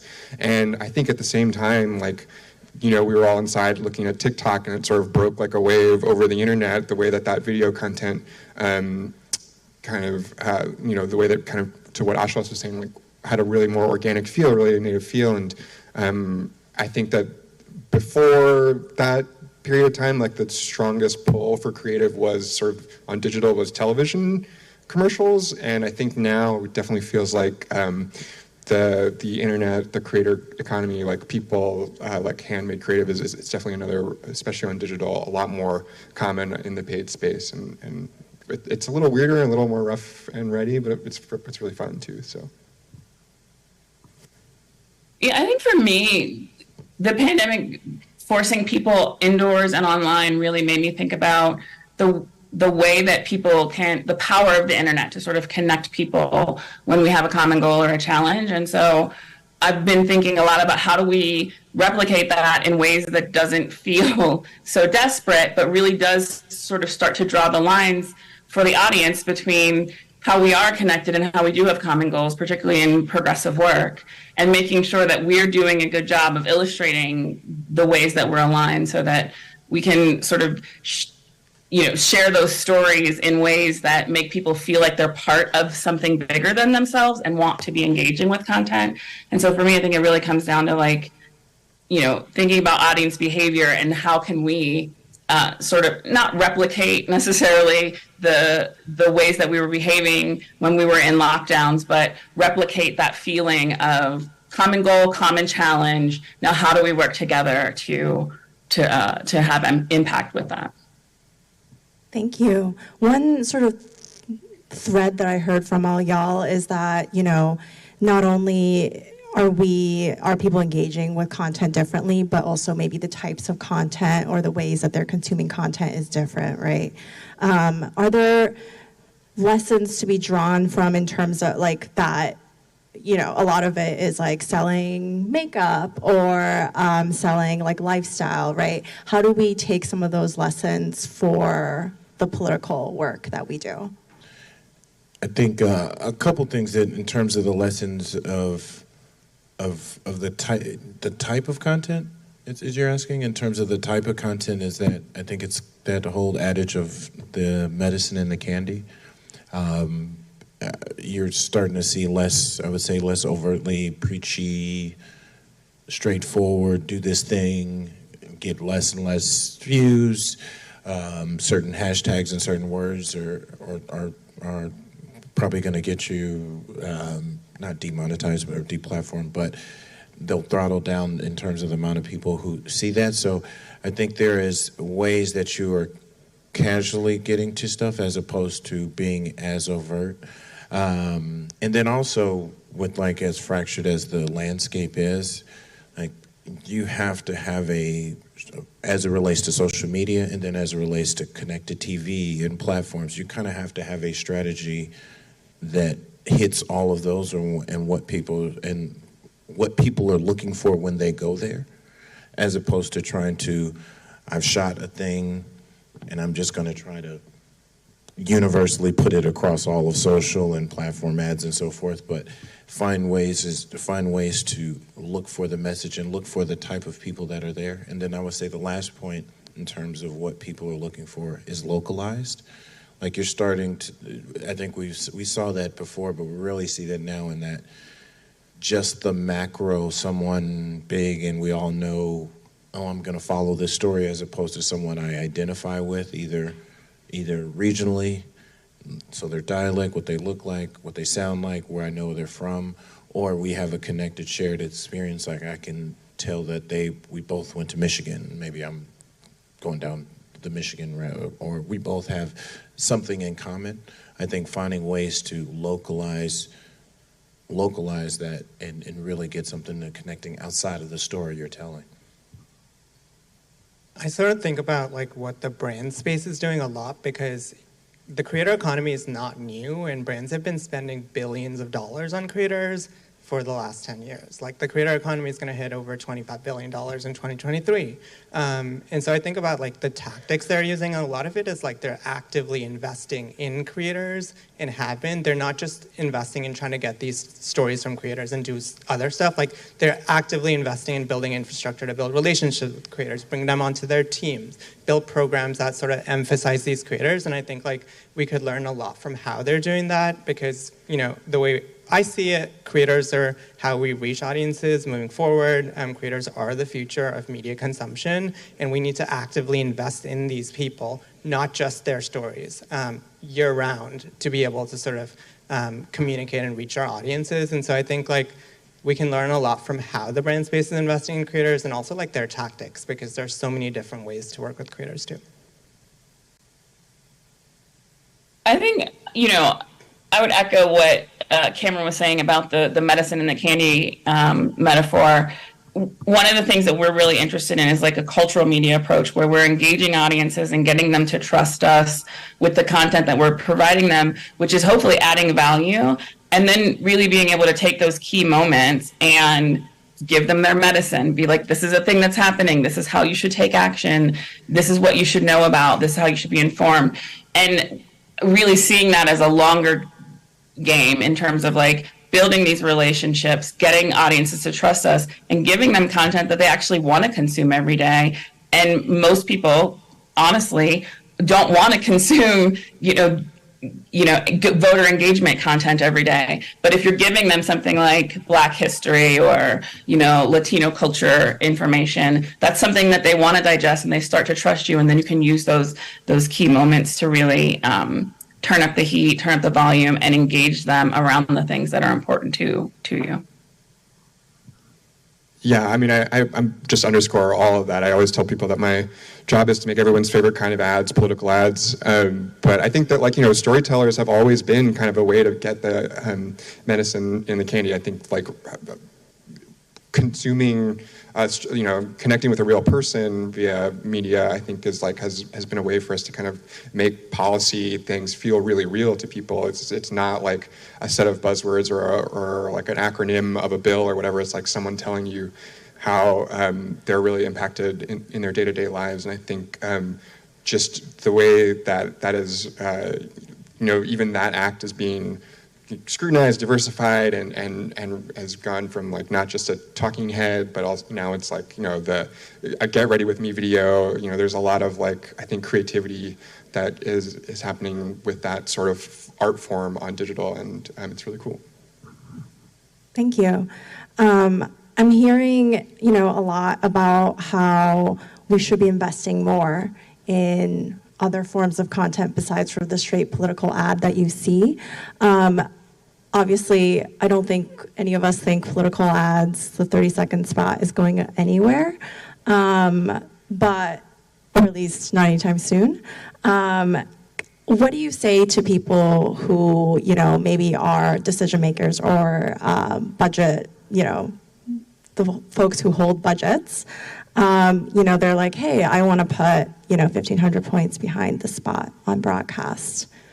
Cut your TV budget in half. I am on a pedestal. When you see, please cut your TV budgets in half, op-ed coming out soon. I am on that pedestal, heavy.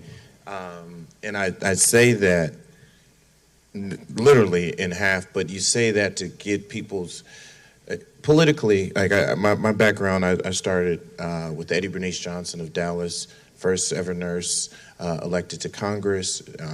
When she retired, she was the oldest member in the House of Representatives, so old school, but also was the head of the Science, Space, and Technology. So like my first role was new media, so she got it, even though she was as old school of a politician as it was. But working with the CBC, working with so many members, you realize from top down, their mindset, and so many of them go back to whether it's mayors, members of Congress, legislature. When I go back to my community, when I go back to my church, my hair salon, my barber shop, my local deli, my bodega, oh, I saw you on TV. Oh, I heard you on the radio. That little sample size influences them so much more than all the data I could put in front of them in terms of impressions, engagement numbers. So they feel it differently. And in their mind, TV, I still call it the God box, call it the ultimate validator. Even now, with way fewer people watching TV, you seem bigger and better and more important and more serious if I saw you talking on TV, if I do that, even though we know people on social media, on the internet, just on YouTube alone, could reach millions more people than are actually on linear or terrestrial radio or even satellite radio. So there is a shift in understanding that they have, just because your group didn't, your little sample size of 30 or 40, because it comes from electeds who influence their staff, because staff can put a lot of things in front of, I've been that staff. But if they feel something is going away, it's incremental change. But there has to be a radical shift, because people have to understand this is individualized now. What I'm seeing, what you're seeing here is extremely individualized. So there's no way you put something on linear, you put something on like just the big terrestrial. You still have to play there, but it has to start with cutting that in half, because it's like we got a 20% digital, social, and creators budget, and like we're trying to remix that little 20%. No, give me 30% over here. I need to be playing with at least half the pie. Like there's the billions that are about to be spent. We need to cut the TV budgets in half. I'm sorry, TV, because I'm trying to get a show, but still, we need to cut those budgets in half. And I would say take the money that Cameron is advocating for and put a bunch of it into creative, because I think we tend to look at creative last in a lot of ways in terms of like the budget dollars that we're putting toward it. But it's so critical, particularly from a content authenticity storytelling perspective, to be putting content out that's really going to make people feel something, make people want to engage with the content, make people want to share the content. And we know that emotion driven content that makes people feel stuff is the stuff that is gonna get engaged with. And so you have to be able to commit some dollars to the creatives to be creating something that feels like it's the kind of content that is hitting the audiences authentically, where they're already seeing other content that's getting put on those platforms that feels really authentic to them. We have to be meeting them there. And so we need to be giving dollars to creative budgets too. Yeah, as a creative director at an organization that only does digital, no TV, I have just like +1, both of those points.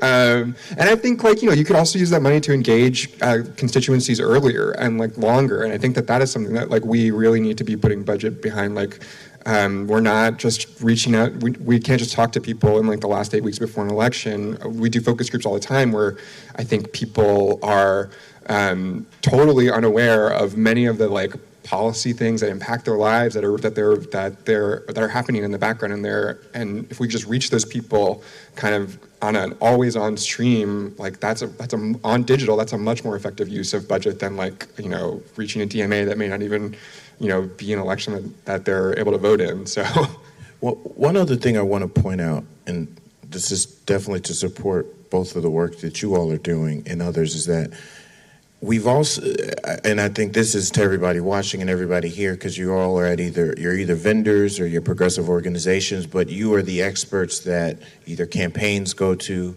and or electeds and so forth go to. whether they're hiring you or in partnership with you.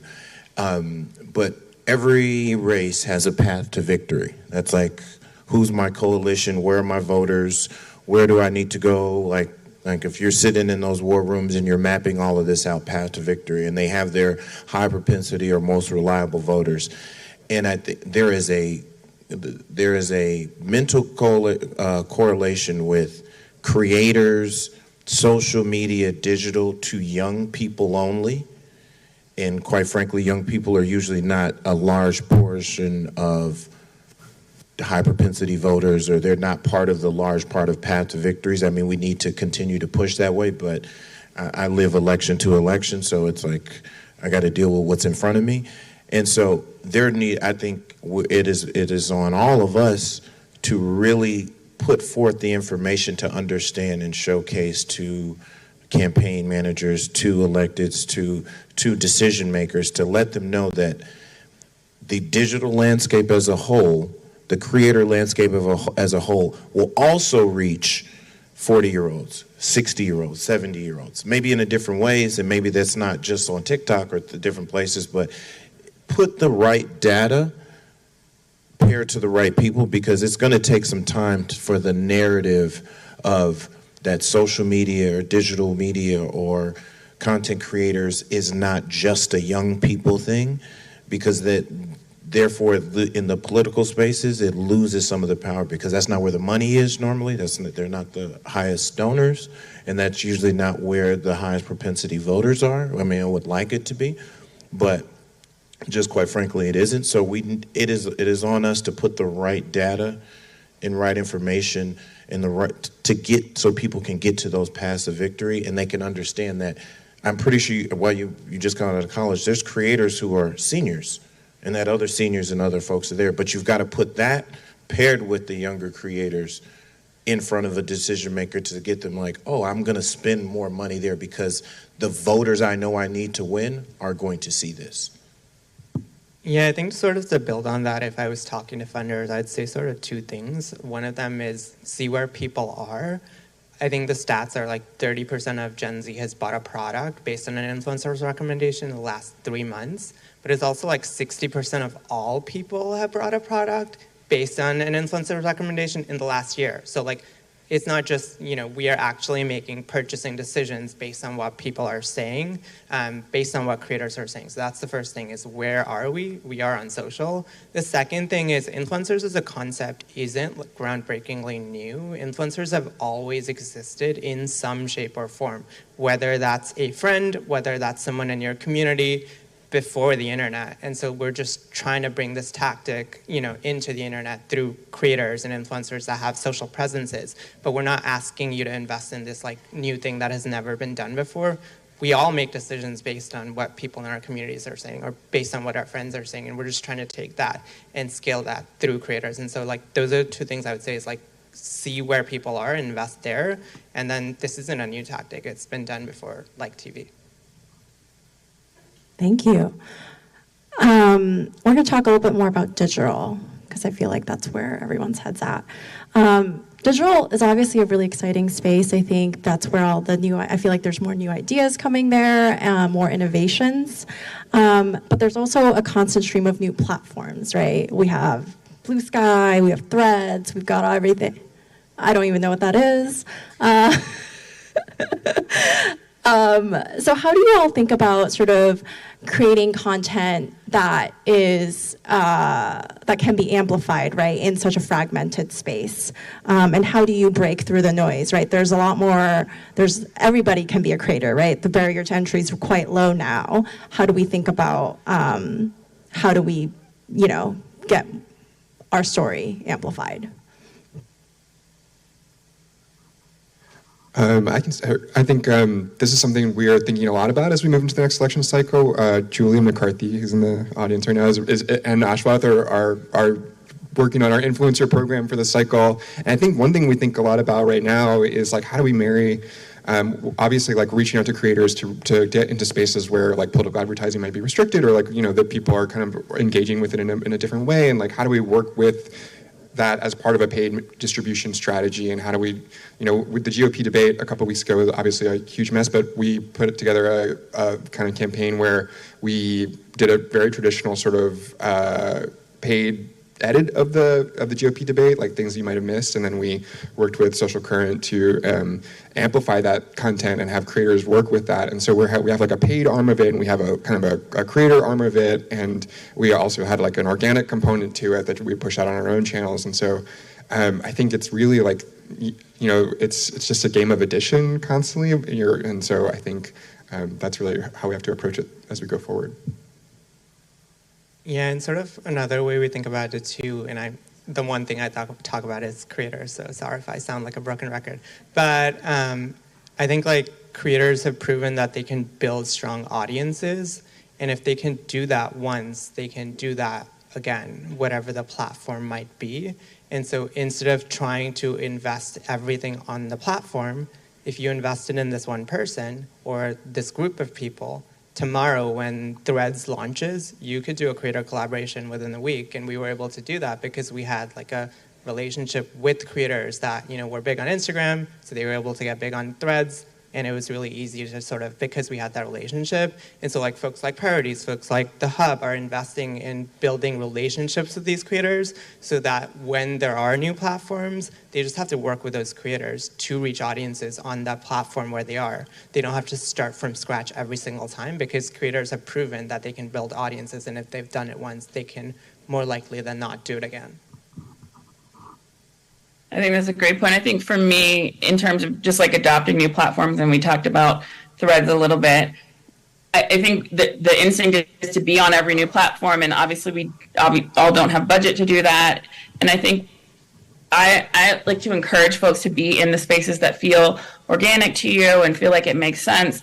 But also I'm thinking about, is this new platform actually growing my audience? Or is this platform just me talking to my audience, the same audience that I've been talking to in a different place?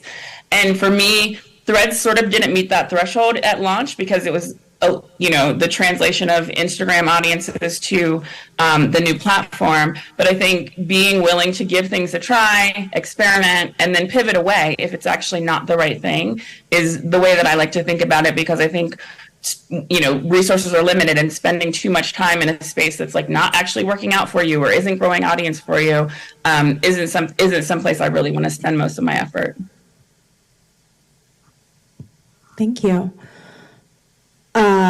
Conservatives often engage with media and storytelling and misinformation in a different way than the left, or at least they've gotten a bit of a head start there.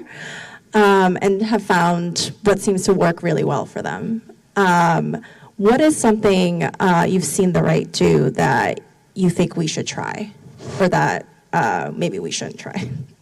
Even more salacious headlines. We are in I'm serious. Think about all the things you click on. Just think about what you click on. And how many, just this room, like, what are you actually reading? How many of the full do you get past the second or third paragraph? You're reading the headline, you're looking at the thumbnail, you're looking at the first picture. I'm trying to get the TLDR and be beyond. So if we're trying to get people to even, and it doesn't matter how great the story was, it doesn't matter how cool the data is, if we're talking about in digital and social and platform ads and stories and things of that nature, like, we need to take a page out of like Baller Alert. We need to take a page out of the Shade Room. Like one of the things we did at the White House, and we really did on the campaign, and I'm really proud of this, is that like we brought the Shade Room in Spiritual World. I don't know if you follow them, but we brought them in, and you respect them like a media platform. 20 more Black women read the Shade Room than they read anything on cable or TV. Like there's nobody who can claim the same audience and same interaction. But it starts with a great picture and a great salacious headline. And so, I mean, I think I always tell people when they're like, oh, what's Democrat, Republicans, they're both the same. It's like, well, at least one group is trying to be truthful. The other one is like, I don't care about the truth. So like, I look at, we are as progressives limited by what it needs to be true in some sense, but like let's massage that a little bit. Like, I'm not saying lie, but we need more captivating headline. We are in a headline culture. I worked at Upworthy for when Upworthy was launching, and so if you're familiar with clickbait headlines, I apologize because I was part of that. And so I definitely hear you, Cameron, on the headlines. I think the thing that I'm thinking about in terms of how the right delivers messaging is they are very, very good at repeating messaging, and we are not so good at that. And I think when you repeat messages, it makes it easier for your audiences to repeat messages, whether it's through shares or actually like creating their own posts and saying the same things that they've read. I think progressives tend to think, oh, it's like not innovative enough if I'm repeating the same thing. But I do think that we can innovate and still be creative, but keep the message consistent and say it over and over again. If you look at the way that, you know, sort of Fox infiltrates messaging in not just like from, you know, the folks that are on linear or on their shows, but you're going to see that same thing repeated on Twitter and repeated on Facebook, not just by Fox, but by like everyone who's echoing it, because they have such message consistency. And so I think that that's something that I'd love to see progressives giving a shot and doing it in ways that feel natural to us and organic to us in terms of like continuing to be innovative with it, but keep saying the same thing over and over again and giving people the thing that they can repeat so that they can amplify it for you. I have a question for Cameron. I want you to expound a little bit on what you mean by more salacious headlines, because that can be taken to a point where folks are like antagonistic. So I want you to just spell that out a little bit more. If the goal is for people to click on something, that's the first goal. Before all the information, everything else you're trying to accomplish with content and ads and anything, the goal is for people to watch something to completion or to click on something to get more information. You've got to start there. So is there comedy? But it's also how we're like, is it bolded? Like the aesthetic of it, depending on what platform it is. Like the thumbnail picture. I mean, you can go down a YouTube rabbit hole of people who will tell you like how to increase your content. It starts with like, what is the thumbnail and what is the headline? Are you pulling out one of the most starkest thing that's in the story and like putting a bunch of exclamation points and alluding to stuff? I think comedy works. Again, I'm not saying we need to lie. I'm not necessarily everything needs to be an attack, and it depends on who the messenger is. We need our pit bulls. We need our people who can go and say something way more direct, way more antagonistic. That is not every organization's mission and calling, but we need to utilize that too in order to, because the goal is to get people to watch to completion or to click. So we need to start there. All the things after that, like we can build when we get to that. Like, let's get the first goal done.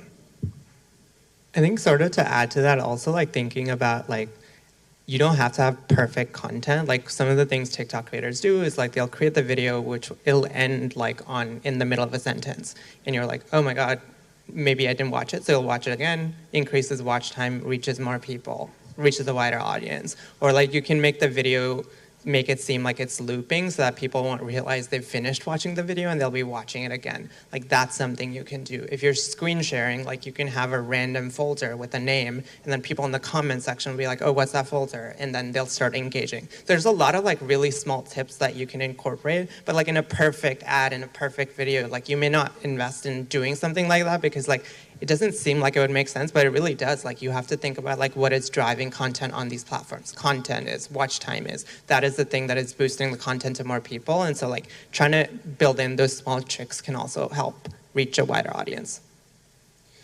Yeah, I mean, I think it sort of depends on the audience too. Like, I think one of the reasons that ecosystem is so effective is because like the people that are driving it and the people that are like in that they're pretty homogenous. You don't have to scratch too far to like understand what it is that like binds them all, and it's pretty dark. And so I think when we're trying to reach persuadable audiences, that we, at least on the video side, test a lot of stuff. We put a lot of stuff out there that is informational to provocative, and a lot of times the provocative stuff, these like kind of like hard-hitting political ads that they're really trying to scare you or whatever, they really turn people off, and people feel a lot more held by stuff that feels like it's factual and feels like you're being communicated to and not fear-mongered to.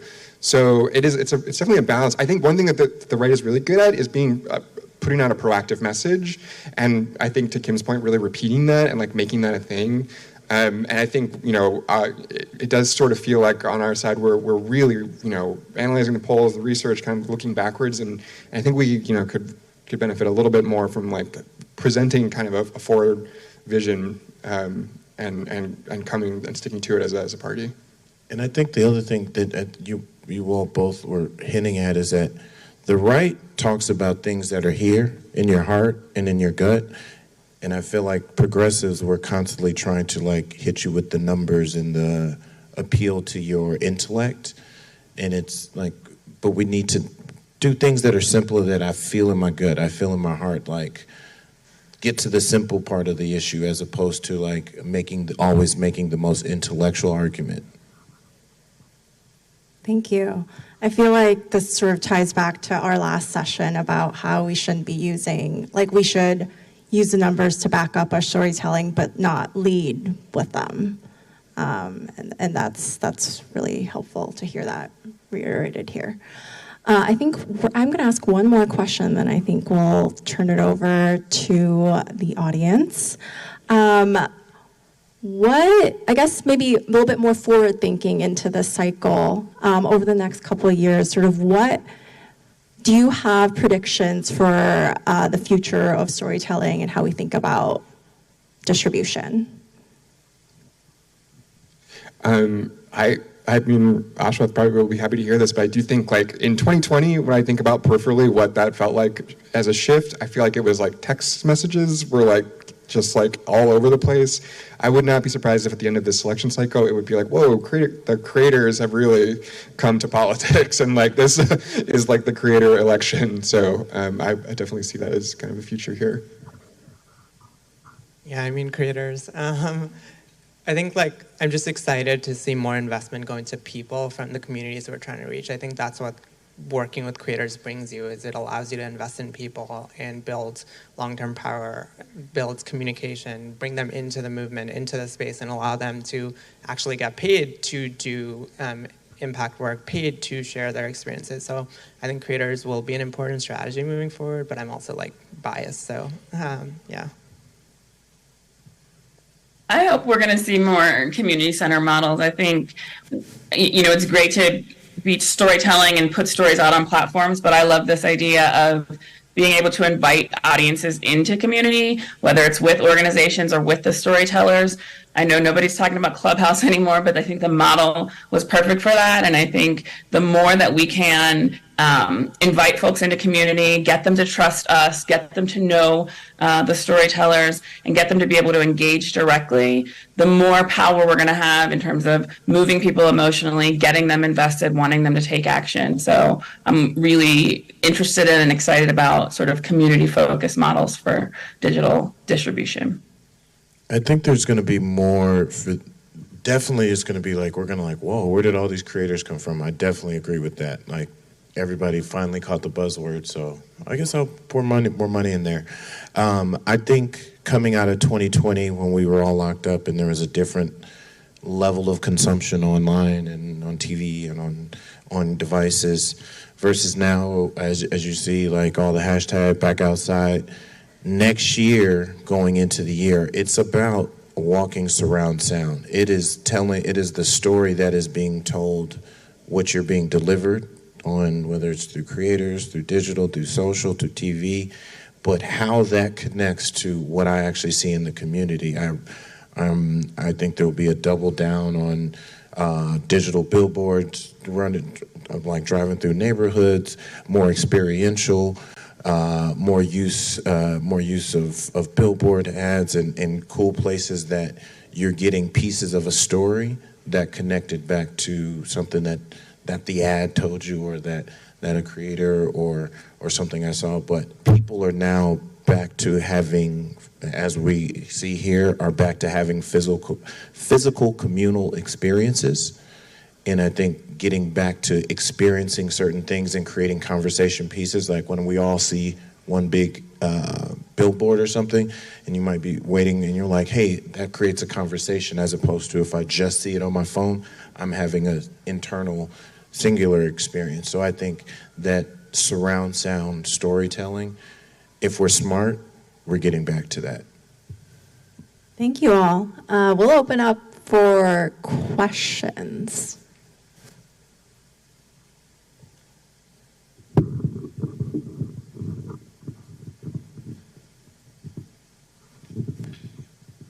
Cameron, I was really laughing when you were talking about salacious headlines. I worked at HuffPost for years, and it didn't matter if we had a 3,000-word think piece from Al Gore. It was Khloe Kardashian's nip slip that was always going to be the top performer. So I think you need to figure out what is the nip slip for politics. But I did want to hear cut your TV budget in half. I wanted to know if you had a success story of talking to a client and actually convincing them to cut their TV budget in half. Half, no, but like 25%, yes. I don't know if I can. I'll speak in general terms, in the sense of there's been a couple folks, and I think it's by necessity of budget, when you start to say like, well, this is what TV buys, but I could take that same amount of money and pour it into this amount of people who have a more localized aggregate like reach. I've also worked with, I think it also worked, especially last cycle, with certain union ads and so forth.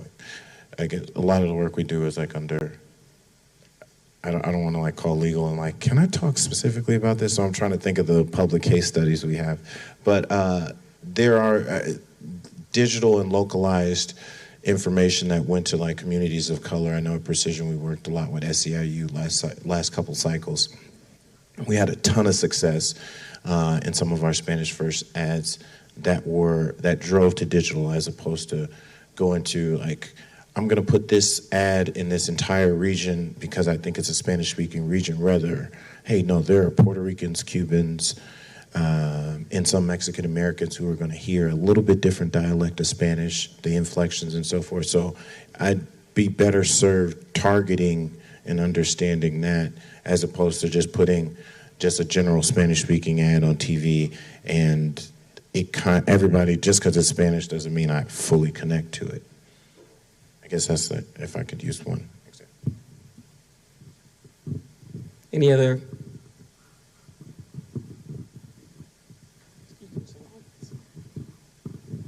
Hey, with the surge of like live streaming and the just like social media space, like on Instagram, YouTube, and Twitch, how do you see the like political space fitting into that live streaming space?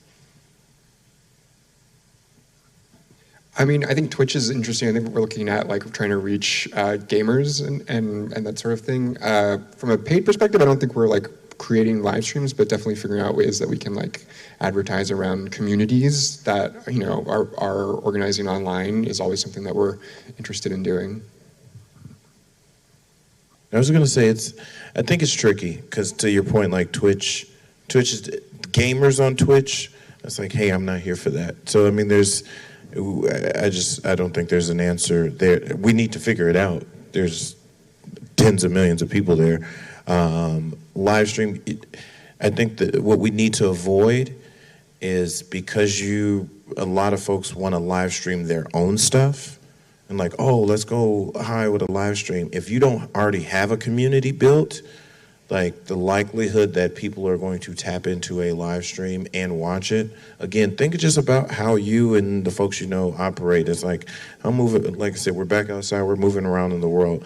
Am I really going to sit here and watch a 45-minute live stream if I'm not already invested in a community? So I do think pairing with people who have communities online and who already have consistency live streaming will matter, but we've got to find just cooler, newer ways, and I don't think we've figured that out just quite yet. Yeah, I think just to add to that, we haven't done too much Twitch work, but we do know a lot of Twitch creators. And I think like one of the big things to keep in mind is like if someone does watch a live stream for an hour, like that person is invested in the creator. And so that relationship is a lot different and of higher value than like watching someone's TikTok or watching someone's Instagram reel. And so I think it's important to keep that in mind when thinking about these platforms is you have access to creators that have really strong relationships with their audiences. And so, you know, if you do build a long-term strategy around investing in these creators and bringing them into the progressive space, it can work. And I also know there's a lot of political creators on Twitch that talk about politics and do commentary with hundreds of thousands of subscribers and, 20,000+ live stream viewers. And we're doing some testing with some of these creators, but I think it is something that like we're not investing enough in, but we can start testing because there is appetite for political content on these platforms. Yeah, I'd echo the experimentation piece that y'all mentioned, just because I think that there is an opportunity to invite folks in to community and relationship with creators, but also with figures, right? Like AOC is a great example of using Instagram lives to really connect with folks and give them an entree into this really authentic way that she has of delivering content. I think there's a lot of experimentation that needs to be done, but I think that there's something there, and I think whoever can figure that out, I don't know if it's partnerships with creators or what it looks like, but I think that there's something there, and I think that it could be a tremendous breakthrough. Hi. I was really interested in what you said earlier about just creating a digital force that isn't just focus on the last 3 months or maybe 6 months, but rather a continuous community that candidates and our members can tap into. Can you talk a little bit about some of the steps that you would recommend a brand new member of Congress to go through, especially in the off year as they're looking to build this type of community?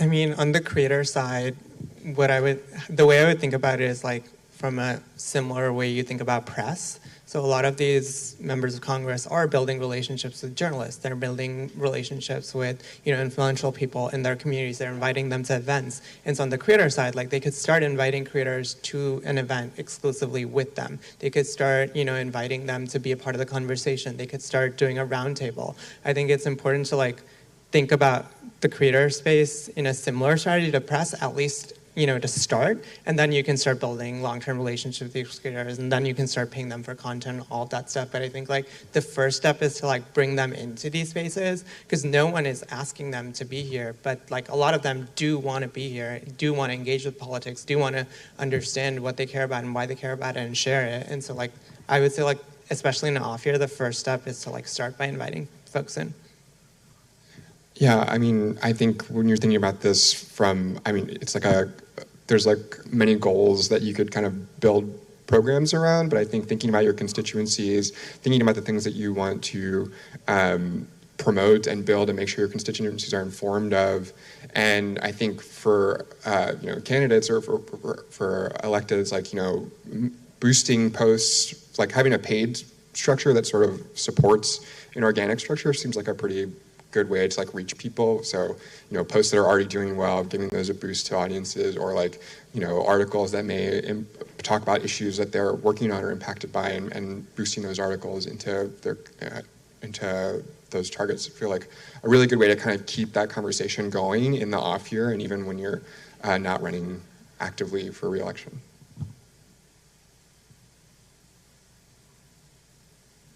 Any other questions?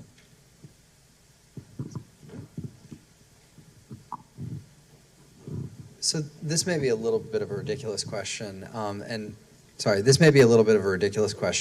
let's take the paid boosting of creator content aside for a second, because I think the math on that's a little easier to figure out. But let's say you wanted to go really big with creators. Let's say you wanted to do 1,000 points of exposure on TikTok.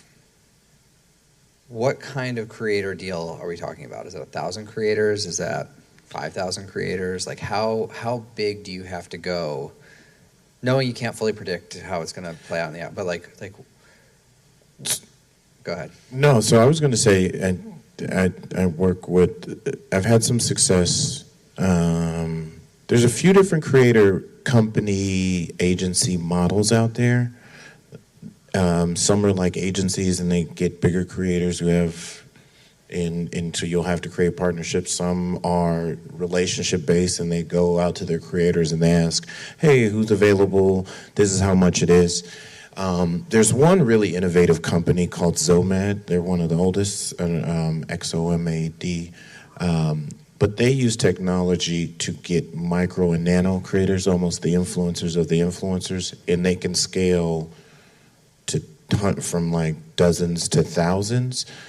But they have like the technology to vet them and pull them in, and it's not like a one-to-one creator. So I think when I've found I need to scale, like do something state or regional and not just like a small campaign, that kind of model where people have, it's a technology based of like, I can go scrape the internet, pull all the different people I need to, as opposed to the agency relationship model, because then it takes them more time to go out to their creators. I think if you're really trying to scale and go that, like, I would always go to micro and nano influencers who are more regionally based. And that's like, when I would think about who the vendors, that's where I would start the conversation, is like, can you give me some level of geo-targeting of like where your creators are and where their influence is, as opposed to the macro or medium macro, because they may have millions of followers and then you may be like, oh, well, they've got a certain percentage in New York or certain places of that, but even that, you can't control how those different platforms will give that content out and to who. So their millions may not reach the folks who are. So if you go smaller and more, but they're regionally based, first of all, the likelihood, if they are micro and macro under 10 or 15, 50,000, the majority of them are still in their individual region. Like, that's kind of how the math and usually following works out. So I would go that model of like distilling through the lens of like, do you have access to some level of regional geo-targeting ability to find your creators?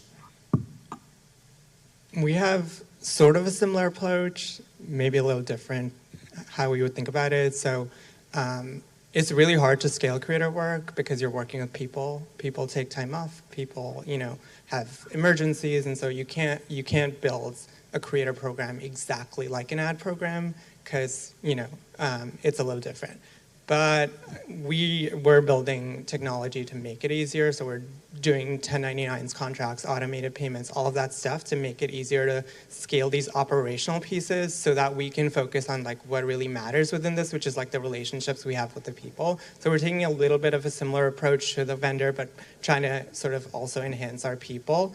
But the way we think about budgets is like, I would split up like 33%, the larger creators, 33% mid-sized creators and 33% micro creators, because then you get like the power of micro creators. You're able to reach those local audiences. You also get the reach of mid-sized and large creators, which a lot of times is important. But also like with social media, followers are important, but a lot of the times, like if you localize your content to a location, even if you don't have the followers in that location, the algorithms might push it to that location. So I like followers is important, but I think like having creators who are from there is also equally important as like having an audience that's based there so that they can like share authentic stories to being from there and creating content to there. So a little different, but I do think like there's space for like micro creators, mid-sized creators, and large creators, and like when you incorporate them, it's like depends on the strategy and the tactics. Josh, did that answer your question? Okay, great. Yeah.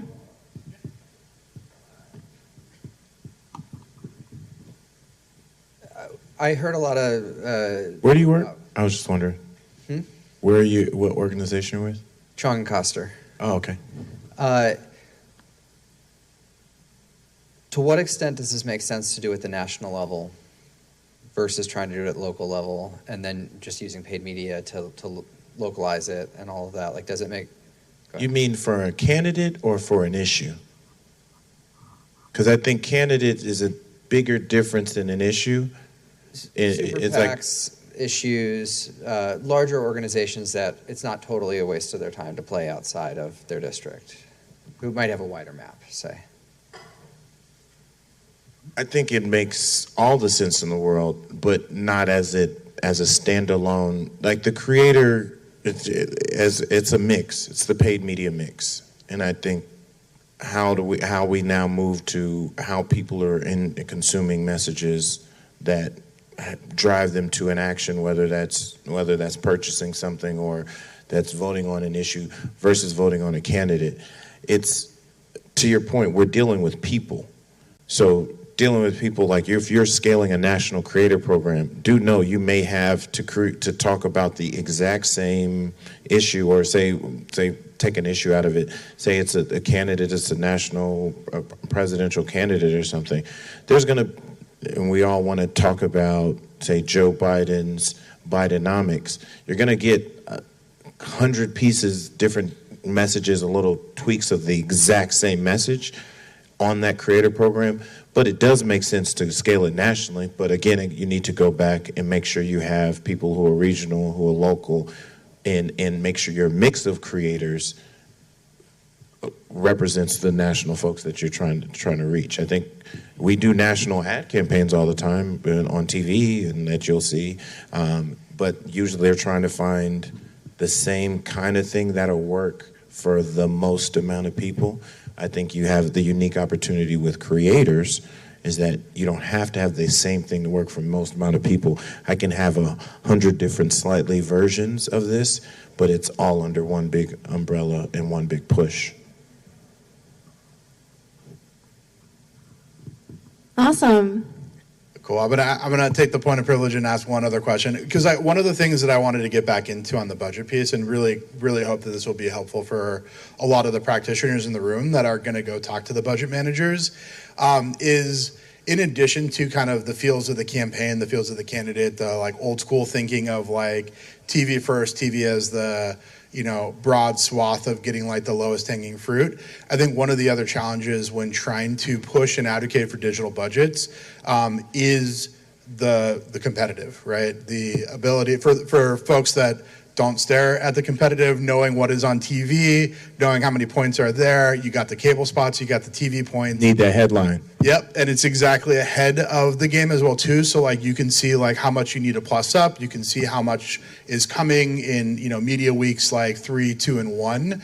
And unfortunately, especially with creator programs, with a lot of digital that's not on Google or Facebook or Meta, it's not there. And even on the Google and Meta, it's backwards looking. So you're trying to always catch up. What are some of the arguments that you can say in those meetings? What are some of the things that we can arm our friends with to like go and advocate for that 50%? So I started as a comms person. I'm going to I'm going to piss all the comms directors and press secretaries off. You got to do your job. If I put $25 million into creators, that needs to be as big of a headline as if I put $25 million into TV. And you've got to get that story placed. It may be a little harder. It may be not as easy as a one-to-one on the competitive of being able to see. I know, because we're going back and we're looking at those sheets and we're able to say and project and understand what's coming. That's kind of the inside baseball of like, well, we want to make sure we're matching up against that. But it only matters on the headline in terms of like, we're trying to create a narrative. You just saw the Biden campaign put out, a $25 million investment in minority media. That is a real thing, but it is meant to send a salvo to both the public and to the other side that we're doing it. The campaign folks may have known that was coming. Like the campaign folks on the right may have known that was coming because they're looking at competitive, but that's not who we're fighting against. I mean, we're fighting against, but that's not who we're fighting for. We're fighting for the hearts and minds of voters in the narrative. So I need the people to know, I need the public to know that I'm invested and I'm a serious candidate. So 25 million is 25 million, 50 million or a million or whatever you're doing. So it is on you working with your communications and your press teams to make sure we're pushing to get those stories written. And if you're smart, we got creators who can drive narratives, pull a little bit of that dollar to say like, hey, I also need this story to go out there. And like, so there's creative ways to get the narrative out there. I don't think it happens overnight, but we got to stop. Like, we all kind of know who our opponent is. Like, I know who the paid media guy is over on the other side, and I'm kind of going after him. Get your ego out of it and realize we're talking to the people, and we want to seem like serious campaigns. And so we've got to work with our press and comms teams to get those headlines out there, because the money is the money. If the money is being spent, and that's really what we're leading with, 25 million, that would change the game. If you saw a big campaign, $100 million into creators, they would be scared, and they're like, oh, now I need to spend the $200 million. Like, but we need to get that headline out there. I think part of it's also like understanding that not communicating does set us back. Like, if someone's watching 2 hours of content a day, they're gonna watch 2 hours of content, and you get to like be maybe like a minute of that content, but like otherwise maybe that minute was like, you know, something that Fox News is pushing them on TikTok.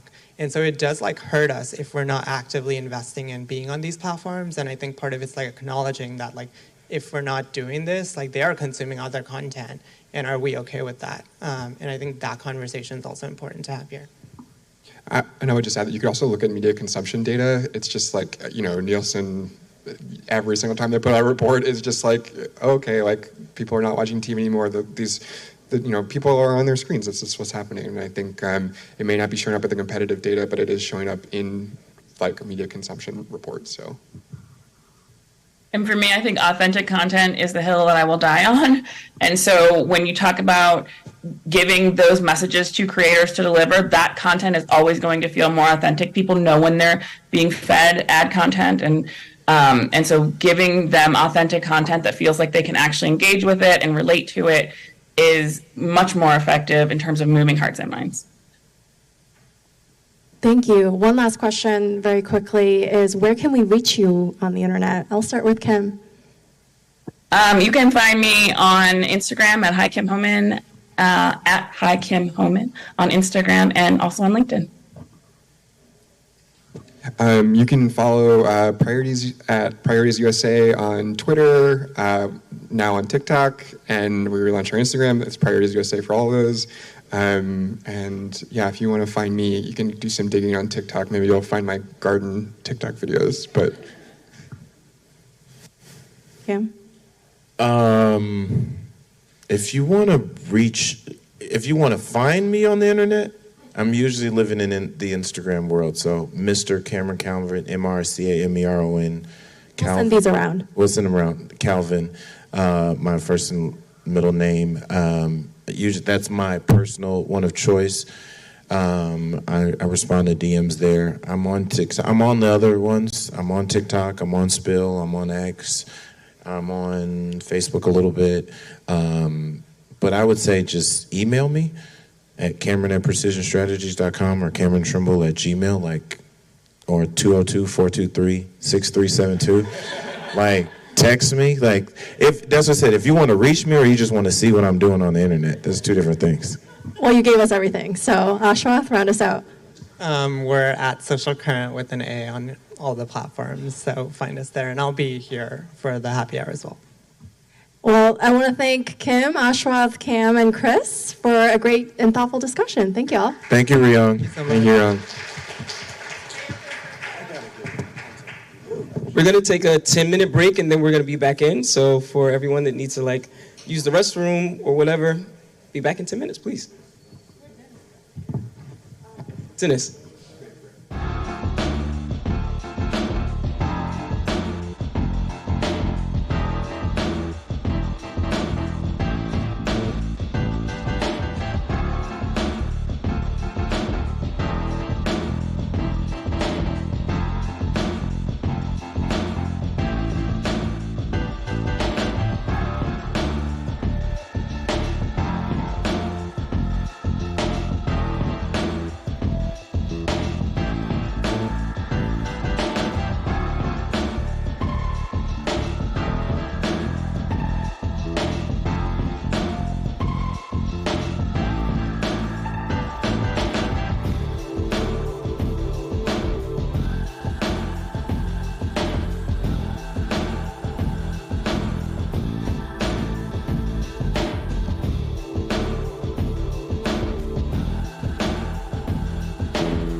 Hello, everyone. We are back. We are back. Can everyone come inside and take your seats?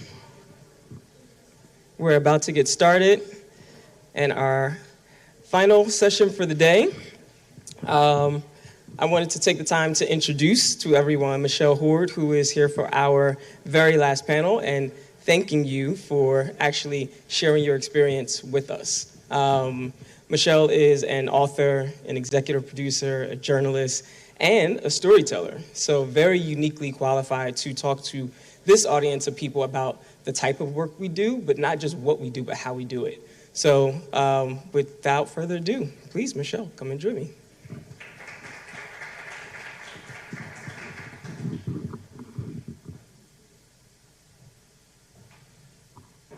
I appreciate your confidence that you thought I'd be able to walk up here in front of people. Because I wasn't sure. So again, Michelle, thank you so much for being with us. Thank you for your vulnerability in sharing your story. And thank you for helping us get it right. The title of this panel is My Story is in Your Hands, but Can I Trust You? So the but can I trust you part is extremely important. Building trust within the communities that we look to reach. We can't do the work without doing that. So first I wanted to give you an opportunity to introduce yourself, and then I wanted to play a quick video just to give some folks in the room some context as to, why we invited you here to talk about your story. Yeah. So great to be here. I realize I'm standing between you and happy hour. I'm always aware when you're at that part of the program. So thanks for being here and being engaged. I grew up in television, mostly news. My first job was actually not far from here at America's Most Wanted, handling missing children's stories. And the stories I was attracted to throughout my career were those stories of everyday, ordinary people who were able to overcome extraordinary circumstances, whether that's a hurricane, a personal tragedy, a school shooting, and over the course of a career, have certainly been on the front lines covering those stories for a variety of different organizations like GMA and the Oprah Show. And so we'll get into how my story changed, but I went from being on one side of the police tape for many, many years to being personally impacted and a survivor of crime myself, and finding myself on the other side of the police tape. So with that, we'll do a quick introduction by way of showing this video package, and then we will jump right in. Ready? Well, when someone's been to hell and back, the story they share, I find, is usually something we can all learn from. I know you're thinking, well, how do you define hell and back? I'm sure many of you have your own definition right now, considering what we're all going through, different degrees of it. But my first guest journey is one we would all agree fits the description of hell. Over and over, Michelle Hoard had been told she would not be able to have children. So when she gave birth to a daughter at age 39, she called it a dream, a miracle from God. Gabrielle, her Gabby Bear, grew up surrounded by love. She had her own dreams, already enrolled in a dual language class in 2nd grade. She wanted to travel to faraway places like China and Egypt. She loved reading with her mom, dancing, and playing music. At age 7 and 10 months, she was an unstoppable burst of energy with the brightest of futures ahead of her. Michelle and her husband Neil ended their marriage in 2017. A day after the divorce was final, turned into the darkest day of Michelle's life. Michelle learned that her precious baby girl had been killed by the child's very own father. Neil White was found guilty of murder. Prior to his sentencing, Michelle bravely spoke with all the ferocity of a mother fighting for justice. Neil, you chose to murder Gabrielle. You did it with steel in your veins. I will move with a hole in my heart, but a purpose in my spirit. I will die trying to guarantee that the 27 hours I lovingly took to bring that baby girl into the world was not in vain. And that despite your best efforts, you couldn't erase her life. And so, Your Honor, as I live and wake each day in both sorrow and fear, it is my deepest hope and most impassioned plea that for every breath this convicted felon takes for the rest of his life, he will take it incarcerated. 2 years after his daughter's murder, he was given the maximum sentence of 25 years to life in prison.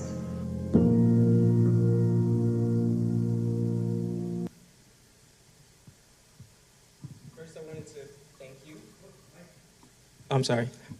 First, I wanted to thank you for your vulnerability and being here with us, and also letting you know that this is a safe space, a protected space, and that we are not here to talk about your story.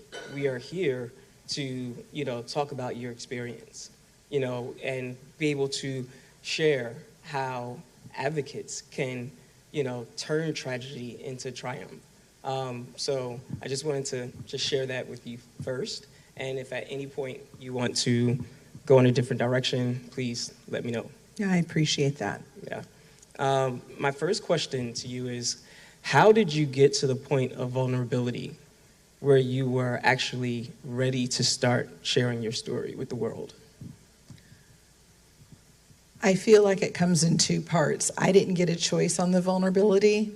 When I was the one that drove up to this crime scene, when I was the one who was hearing my name and seeing things Googled about myself and my child, the way I describe it to people is whatever your darkest, most horrific, whether it's embarrassing or painful thing in your life, imagine that being everywhere. And so what I knew as a journalist was that I had to take back the narrative. And very quickly, and it's interesting, there's always an honor among thieves. I say that facetiously, but there was not a lot of local news coverage when this happened, because I had friends that could pick up the phone and say, we're not doing this. She's one of ours. We're not covering this. So to just sort of speak to the power, frankly, privilege, right, of being someone who was not necessarily plastered all over the news.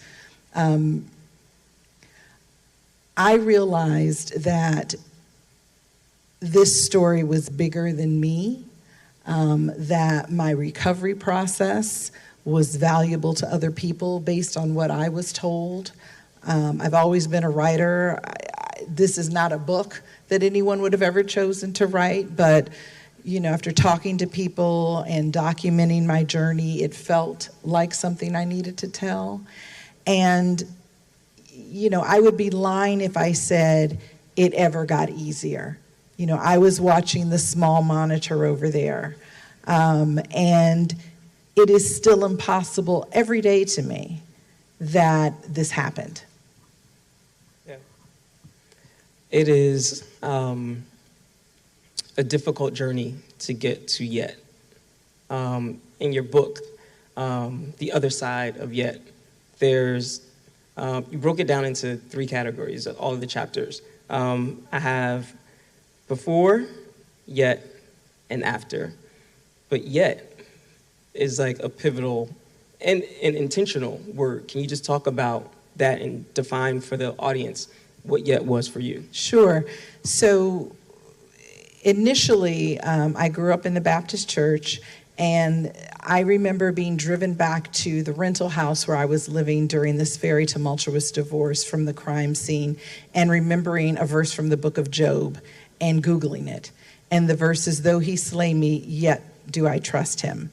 It's the last thing I said at Gabrielle's funeral when I spoke. And it began, yet do I trust him?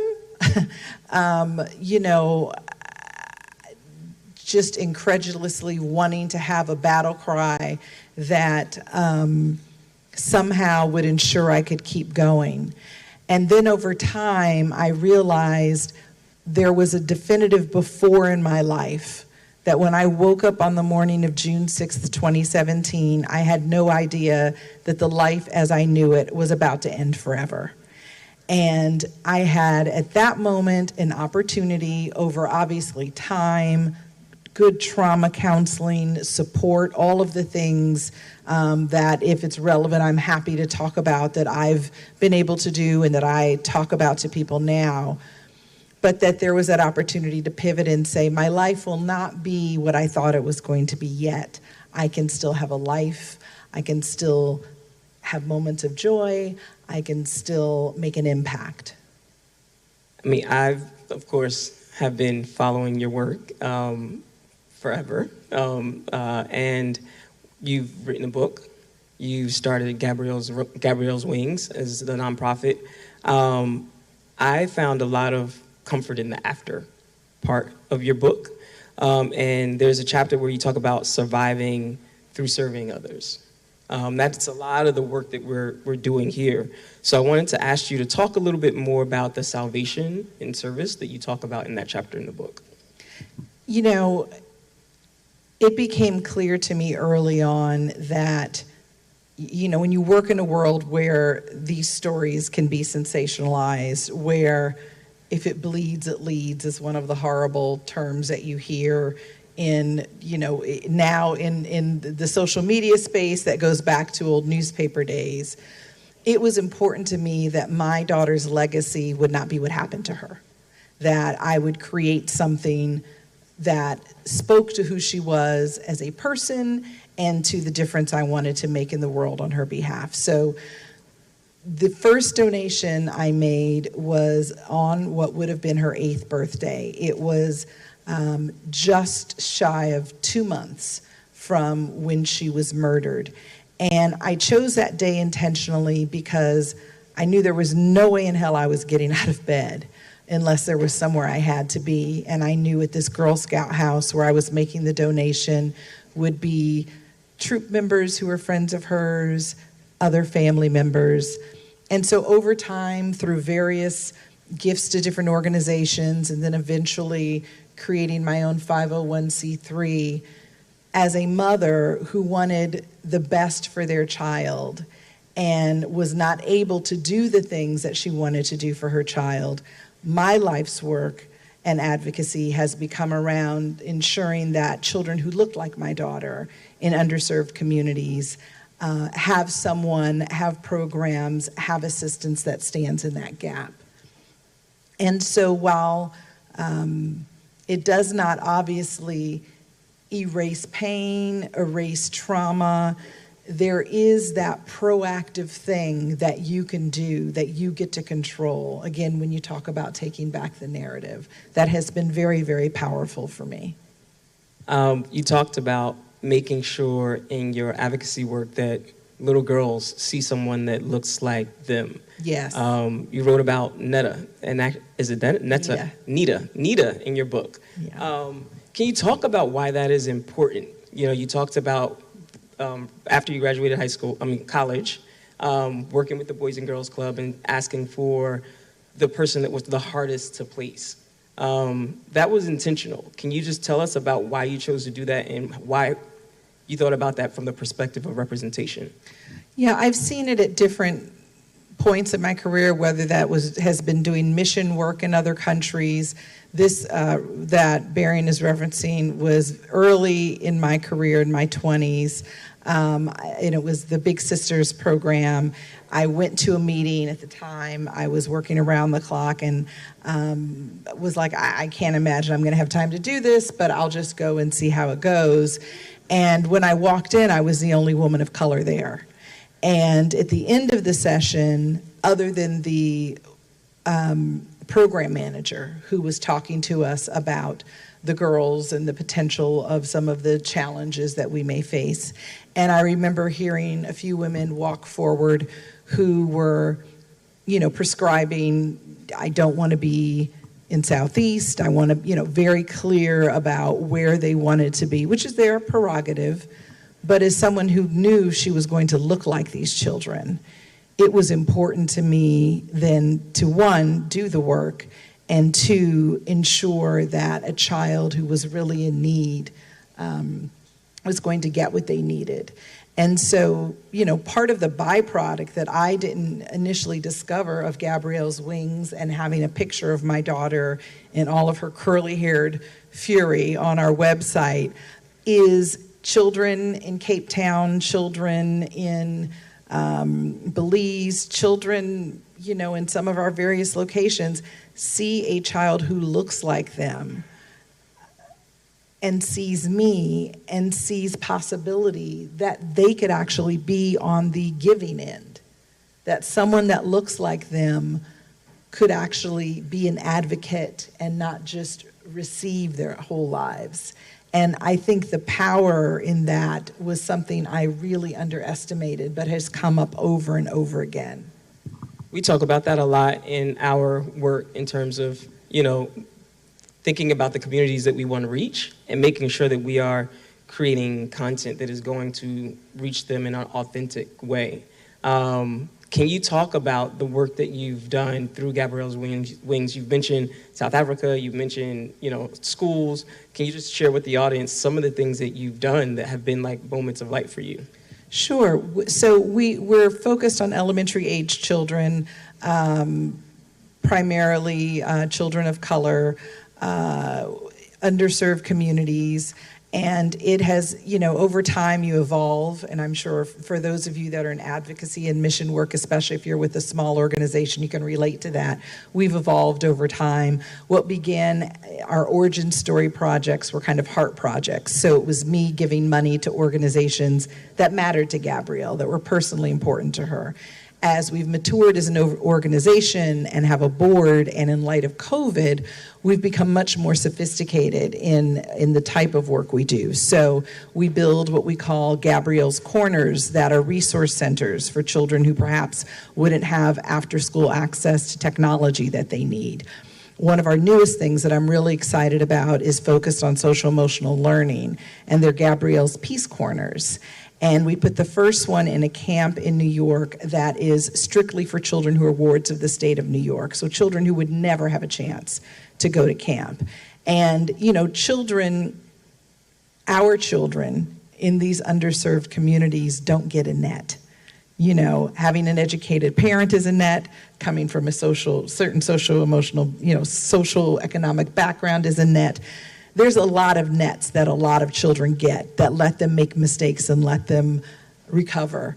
And a lot of the children that we serve just don't have a net. So we try to offer through access, through scholarships, through spaces and places where they can feel safe, learn. I've joked, some of these posters I've seen around social emotional learning, I'm like, these need to be in every corporate office in America about anxiety and dealing with big feelings. Like, 9-year-olds are not the only ones that need to learn how to do this.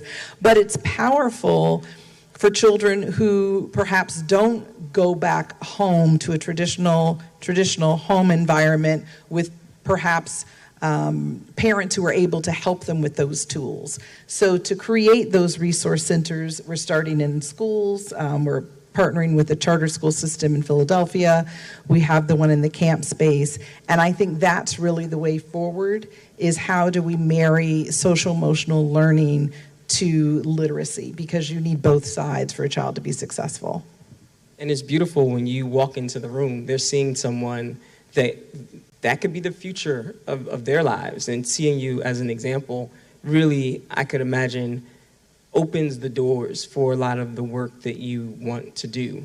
Can you talk a little bit about going from the producer side of things to the storyteller side of things, specifically to a room full of folks that are looking to reach like target audiences, but can you talk to them about how to embrace vulnerability in order to make sure that the person that you are looking to reach actually trusts you? Yeah, it's interesting. Growing up as a journalist, I always felt, and perhaps personal life experiences, but also starting at America's Most Wanted with John Walsh, who himself was a victim of an abduction and murder of his son. So when I would show up at an abduction scene, where there could be 8 camera crews outside, I was inside with the family, because I wasn't just a producer, I was a social worker, I was a, representative for the National Center for Missing and Exploited Children. There were all of these things that were assumed by someone who was working at America's Most Wanted. And I think learning early on, letting the people who are in the moment take the lead, sometimes protecting them from themselves. If you're in a position to tell the story, it may be that the storyteller does not understand what that's going to mean. In a world where there are no walls, where somebody can be DM'd, where someone can be, trashed in social media.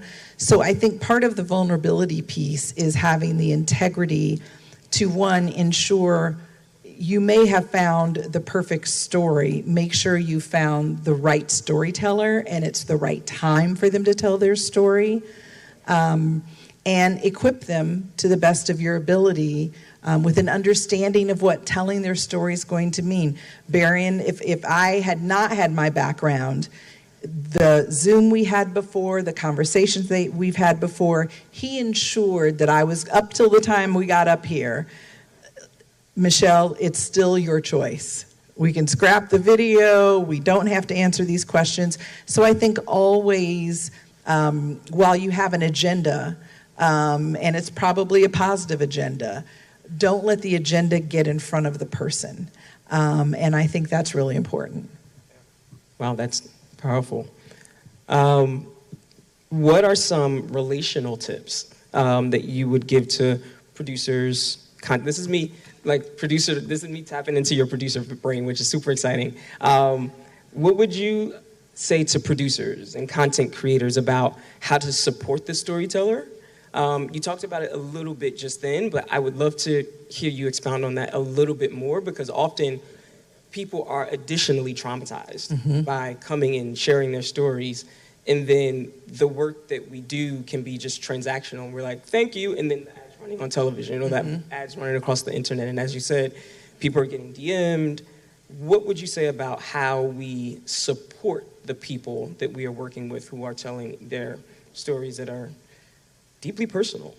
I think that from a workflow or project standpoint, perhaps it feels like the big moment is the booking, as we would say in television, finding the person, finding the storyteller, and then getting the story out. And then most folks are going on to the next story, right? Whether you're working in news, whether you're in advocacy, you've gotten what you need. It's great, high five, time to move on. And what you leave behind is someone who couldn't have imagined what it would be like to see themselves on television, who, to this day, with all of my background and experience, and I said to Barian the other day, I feel like working in this field has sometimes worked against me because I can speak about things clearly because I'm a journalist. There have been moments where I've said to law enforcement people, to journalists, I need you to remember that this was my baby. The fact that I am not a puddle in front of you doesn't mean I won't be a puddle in the car, and does not in any way measure my trauma or pain. So we have kind of a stereotype of the broken mother, the stereotype of what it looks like. And I think really listening, which good producers should be able to do, really listening to who you're talking to and understanding who they are. And then I think giving them realistic expectations. This is going to air here. We're going to post it on this date. You can anticipate X. Give them the opportunity to follow up with you. For you, this may be Tuesday. For them, 3 months from now, they may still be kind of wanting to cling to you, and you'll have to figure out a way to manage that, because you were their point of opening all of this up publicly. So, I think being as honest and transparent about the steps, it's tough when you're trying to get a story. It's like, I'm trying to talk you in it. I don't want to talk you out of it. But at the same time, I have to be authentic and have integrity, right? And I need you to trust me. And the only way to do that is being honest and transparent with them. I spent some time in news, and I remember sort of like celebrating with other producers when oh my God, I had this great interview. Oh, how was it? How did it go? Oh, the person cried. Oh, that's a win. That's not necessarily a win when you're sort of like peeling away a scab and then you have this on tape and you can actually use it in your show or you can use it in your ad, you can use it the way that you want. If you haven't created a space where that person feels safe and trusted. Can you talk a little bit about how you have protected your space as you shared your story? I think one of the surprising things for me, I certainly know all of the tricks of the evil empire, having spent most of my career in it. So I've been clear about the types of places I was willing to tell my story. A major tabloid at one point wanted to do like a double-page spread early on and a cover story. And I remember saying to the book publicist, I am going to need the ability to say at any point. And the minute I read the headline, I was like, yep, this is what I thought. I don't want this story. This is not. So, having just the blessing of having my background and savvy in the business has helped me with some things. What I did not understand that's probably important in this room is how many people would start to reach out to me proactively to be a part of their causes. And so, while it would be impossible to argue that my daughter's murderer was not a sociopath or a psychopath, while I'm not a therapist, we were not in a home where mental health issues was an issue, apparently on the surface. We were not in a home where domestic violence was an issue. So all of these things, good causes, right? Important causes, important things to talk about. I had to really be clear, gun violence, children who are victims of gun violence, mothers who are dealing with that. I had to be clear about who I was, the space I was willing to play in using producer language, and stay with that, because it's easy to kind of get blown around 100 different directions. Today, for instance, is National Grief Awareness Day. And every day there's a different hashtag, right? And so there are varying degrees of very well-meaning organizations that are trying to push legislation around bereavement leave. I think that's important. If you asked me if it was going to be the centerpiece of my work, it's not. That doesn't take away from its relevance, but that's where you owning your story and being clear about what you're willing to tell and being honest about what you're passionate about based on your experience. That's the part, I feel like I'm rambling, but that's the part that for me, I was surprised of, wow, I'm going to have to say thanks but no thanks on some things because they just are not relevant to my story. Yeah. I mean, I hear you saying that, people can tie your story to so many different issues, and all of those issues are not your cause. Right. So being or even my story, and I think that's something else we have to be careful about as well is, don't make the assumption that, a story like my story would necessarily be someone that was a victim of domestic violence. There were lots of assumptions that were made on the front end of people even reaching out to me, right? We know that you could definitely be a great advocate for mental illness. Well, honestly, I can talk to you about trauma and PTSD from my seat, but I did not live in a home where I was aware I was living with mental illness every day. So I think from an advocacy standpoint, really hear their true story. Don't make assumptions about who they are or what they've been through. You talked at the very beginning about writing things down. I'm a huge fan of just like every thought in my head I put on a spreadsheet or a piece of paper. I'm really interested in the way that you just were really clear about your narrative and what you were willing to share as people were coming to you and saying, hey, can you be on this? Oh, well, we've got 1 million followers, or this is, even if it's television, people are tempted and they're excited to do this sort of work. But would you recommend to someone who is interested in telling their story to start just writing things down so they can be clear about the story that they want to tell before they're even approached? I think this is where community comes in, and you don't have to have a friend that's in network television. It could be a friend who's a blogger, a friend who's just willing to keep track of things. But I had people around me that were blocking. I wasn't answering calls most of the time. Somebody else was on my behalf, even with my background. So I think from a survivor standpoint, making sure you buffer yourself with people that can be the first line of defense is really, really important. Yeah. Because a lot of people would be interested in this work and telling their stories and aligning themselves with the work of, many of these issue advocacy campaigns. But they're fearful about being taken advantage of. So I'm trying to, think, of course, like from your producer brain, but also from now as a storyteller, just glean pieces of advice about how you would have people like anchor themselves and prepare themselves before like jumping into this work. Yeah, I think, social media, back in my day when we walked uphill both ways to school, but what social media has obviously done is given you a sense of people who are willing to talk about their story, right? People who post a picture of their child and say hashtag National Grief Awareness Day, right? And so that doesn't mean that they're your person, but I think it is, at least as a first base, someone who is already showing a willingness to share, and then being clear with them as you approach them about the work you do, the power of their story, because people don't always understand the power of their story. I mean, when I first started talking about writing a book, I'm like, I booked people that did books for years on TV.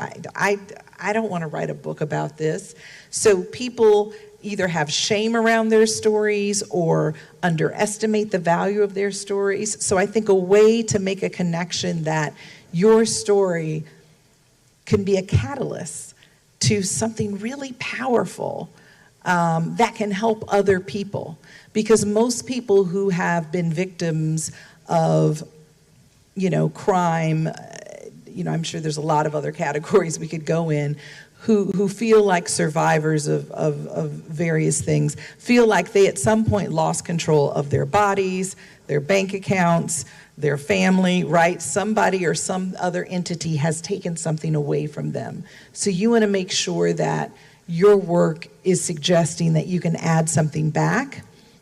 And it goes back to wanting to make an impact. Most people want to make an impact. They want to feel like the person they love didn't die in vain. They want to feel like there's something they can do. So just right-sizing expectations about what that looks like, I think in addition to opening up the opportunity is really important. I have one more question, and then are you comfortable with us opening up for some questions from the floor? My last question is another news question. You talked about if it bleeds, it leads. Another news sort of mantra is dog bites man is not news, but man bites dog, that is news. What would you say to like well-meaning advocacy organizations about building trust and not sensationalizing the narratives of storytellers? Yeah, it's, the panel before, and I walked in halfway through, I know there was a lot of talk about clickbait, which I understand. I think that there is a tension that has to happen between the greater good and who can get dragged along the way. And while the greater good of clicking on a story may get them 2 clicks in to donate to an organization or to read more about your work, you also have to keep in mind who's on that picture that they're clicking on. And my story could be told as a mother who's a survivor. My story has been told with all sorts of horrific headlines.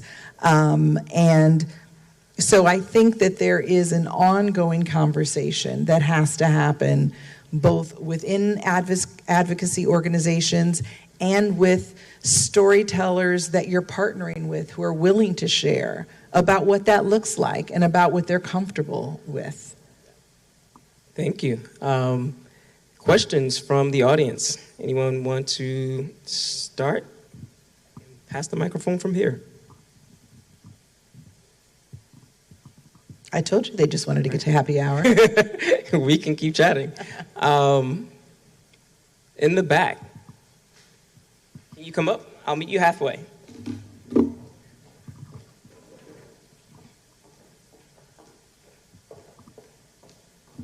Hi, just also want to say thank you so much for sharing your experience with us. This is something that I have been thinking about recently as we've been thinking about our own stories and how things in our past have shaped who we are today. Oftentimes, I think, unfortunately for people of color's lives, often traumatic things from our past that have shaped who we are today. To get us to spaces that we're in now. And I have struggled a little bit with how to share my story in a way that doesn't make it feel like I am capitalizing on the trauma that has happened in the past. Does that make sense? Absolutely. And would love to know how you've dealt with that. No, that's a great question. And I think being clear about the lines you will and won't cross. I remember, early months in going to a nail salon of all places. I promise this is going somewhere. And my girlfriend and I getting our nails done, and it's small talk, and I'm a woman in my 40s. And so, do you have any kids, right? It's coming up. And my friend said, you're going to have to figure out your script pretty quickly. And she didn't say that because she was cruel. She said that because she was a fellow television producer. So I think you have to be clear about the points of your story that you have been able to use as lessons, as painful as they are, as building blocks, but don't separate our need to kind of be superwoman sometimes, we separate it from the vulnerability. I think if you keep it connected to the vulnerability, then it doesn't sound like, boy, she really, made a platform out of X. So I think just staying honest to your whole story as you perhaps are able to leverage it for good. Super helpful, thank you. Thank you. Anyone else?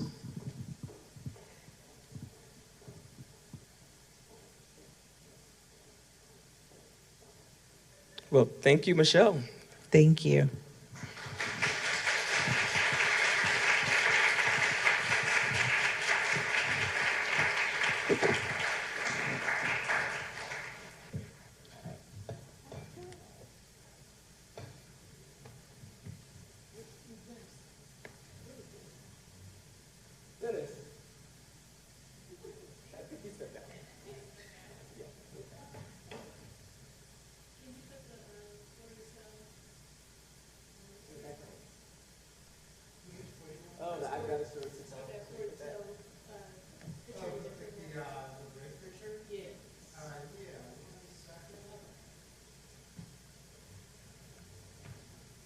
And you can follow me at MD Horde, like Dr. Horde, which I'm not a doctor.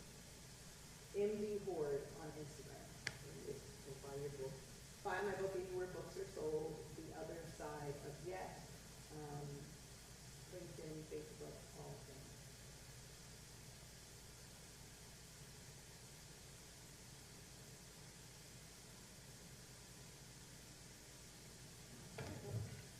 Thank you.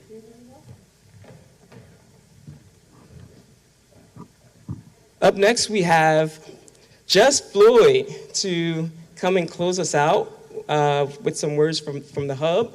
And I wanted to thank you before we go into the happy hour, everyone for being here, all of the folks who have joined us online and passed us some questions. This has been amazing. There are going to be resources that are shared by email. There were a lot of great resources that were shared throughout the day. So I hope that you all not only enjoyed yourself, but actually had some notes and actually will make some connections if you haven't yet. So stick around for the happy hour, exchange some phone numbers, exchange some tactics, because that is the point of us all being here, to improve our work. So thank you, everyone. Jess.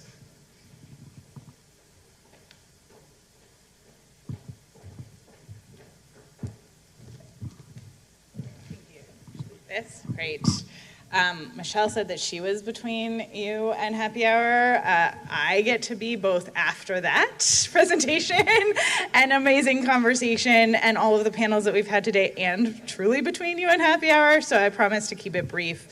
I won't repeat a lot of what was said, but I do want to distill a few things. When we think about advocacy and the policy process, so much of what happens in government and so much what happens in terms of the policy and engagement that many of our groups do is about telling the story of what's happening, what are our politicians and elected officials doing, how does it really impact our communities and individuals, and who should get credit or blame for those impacts.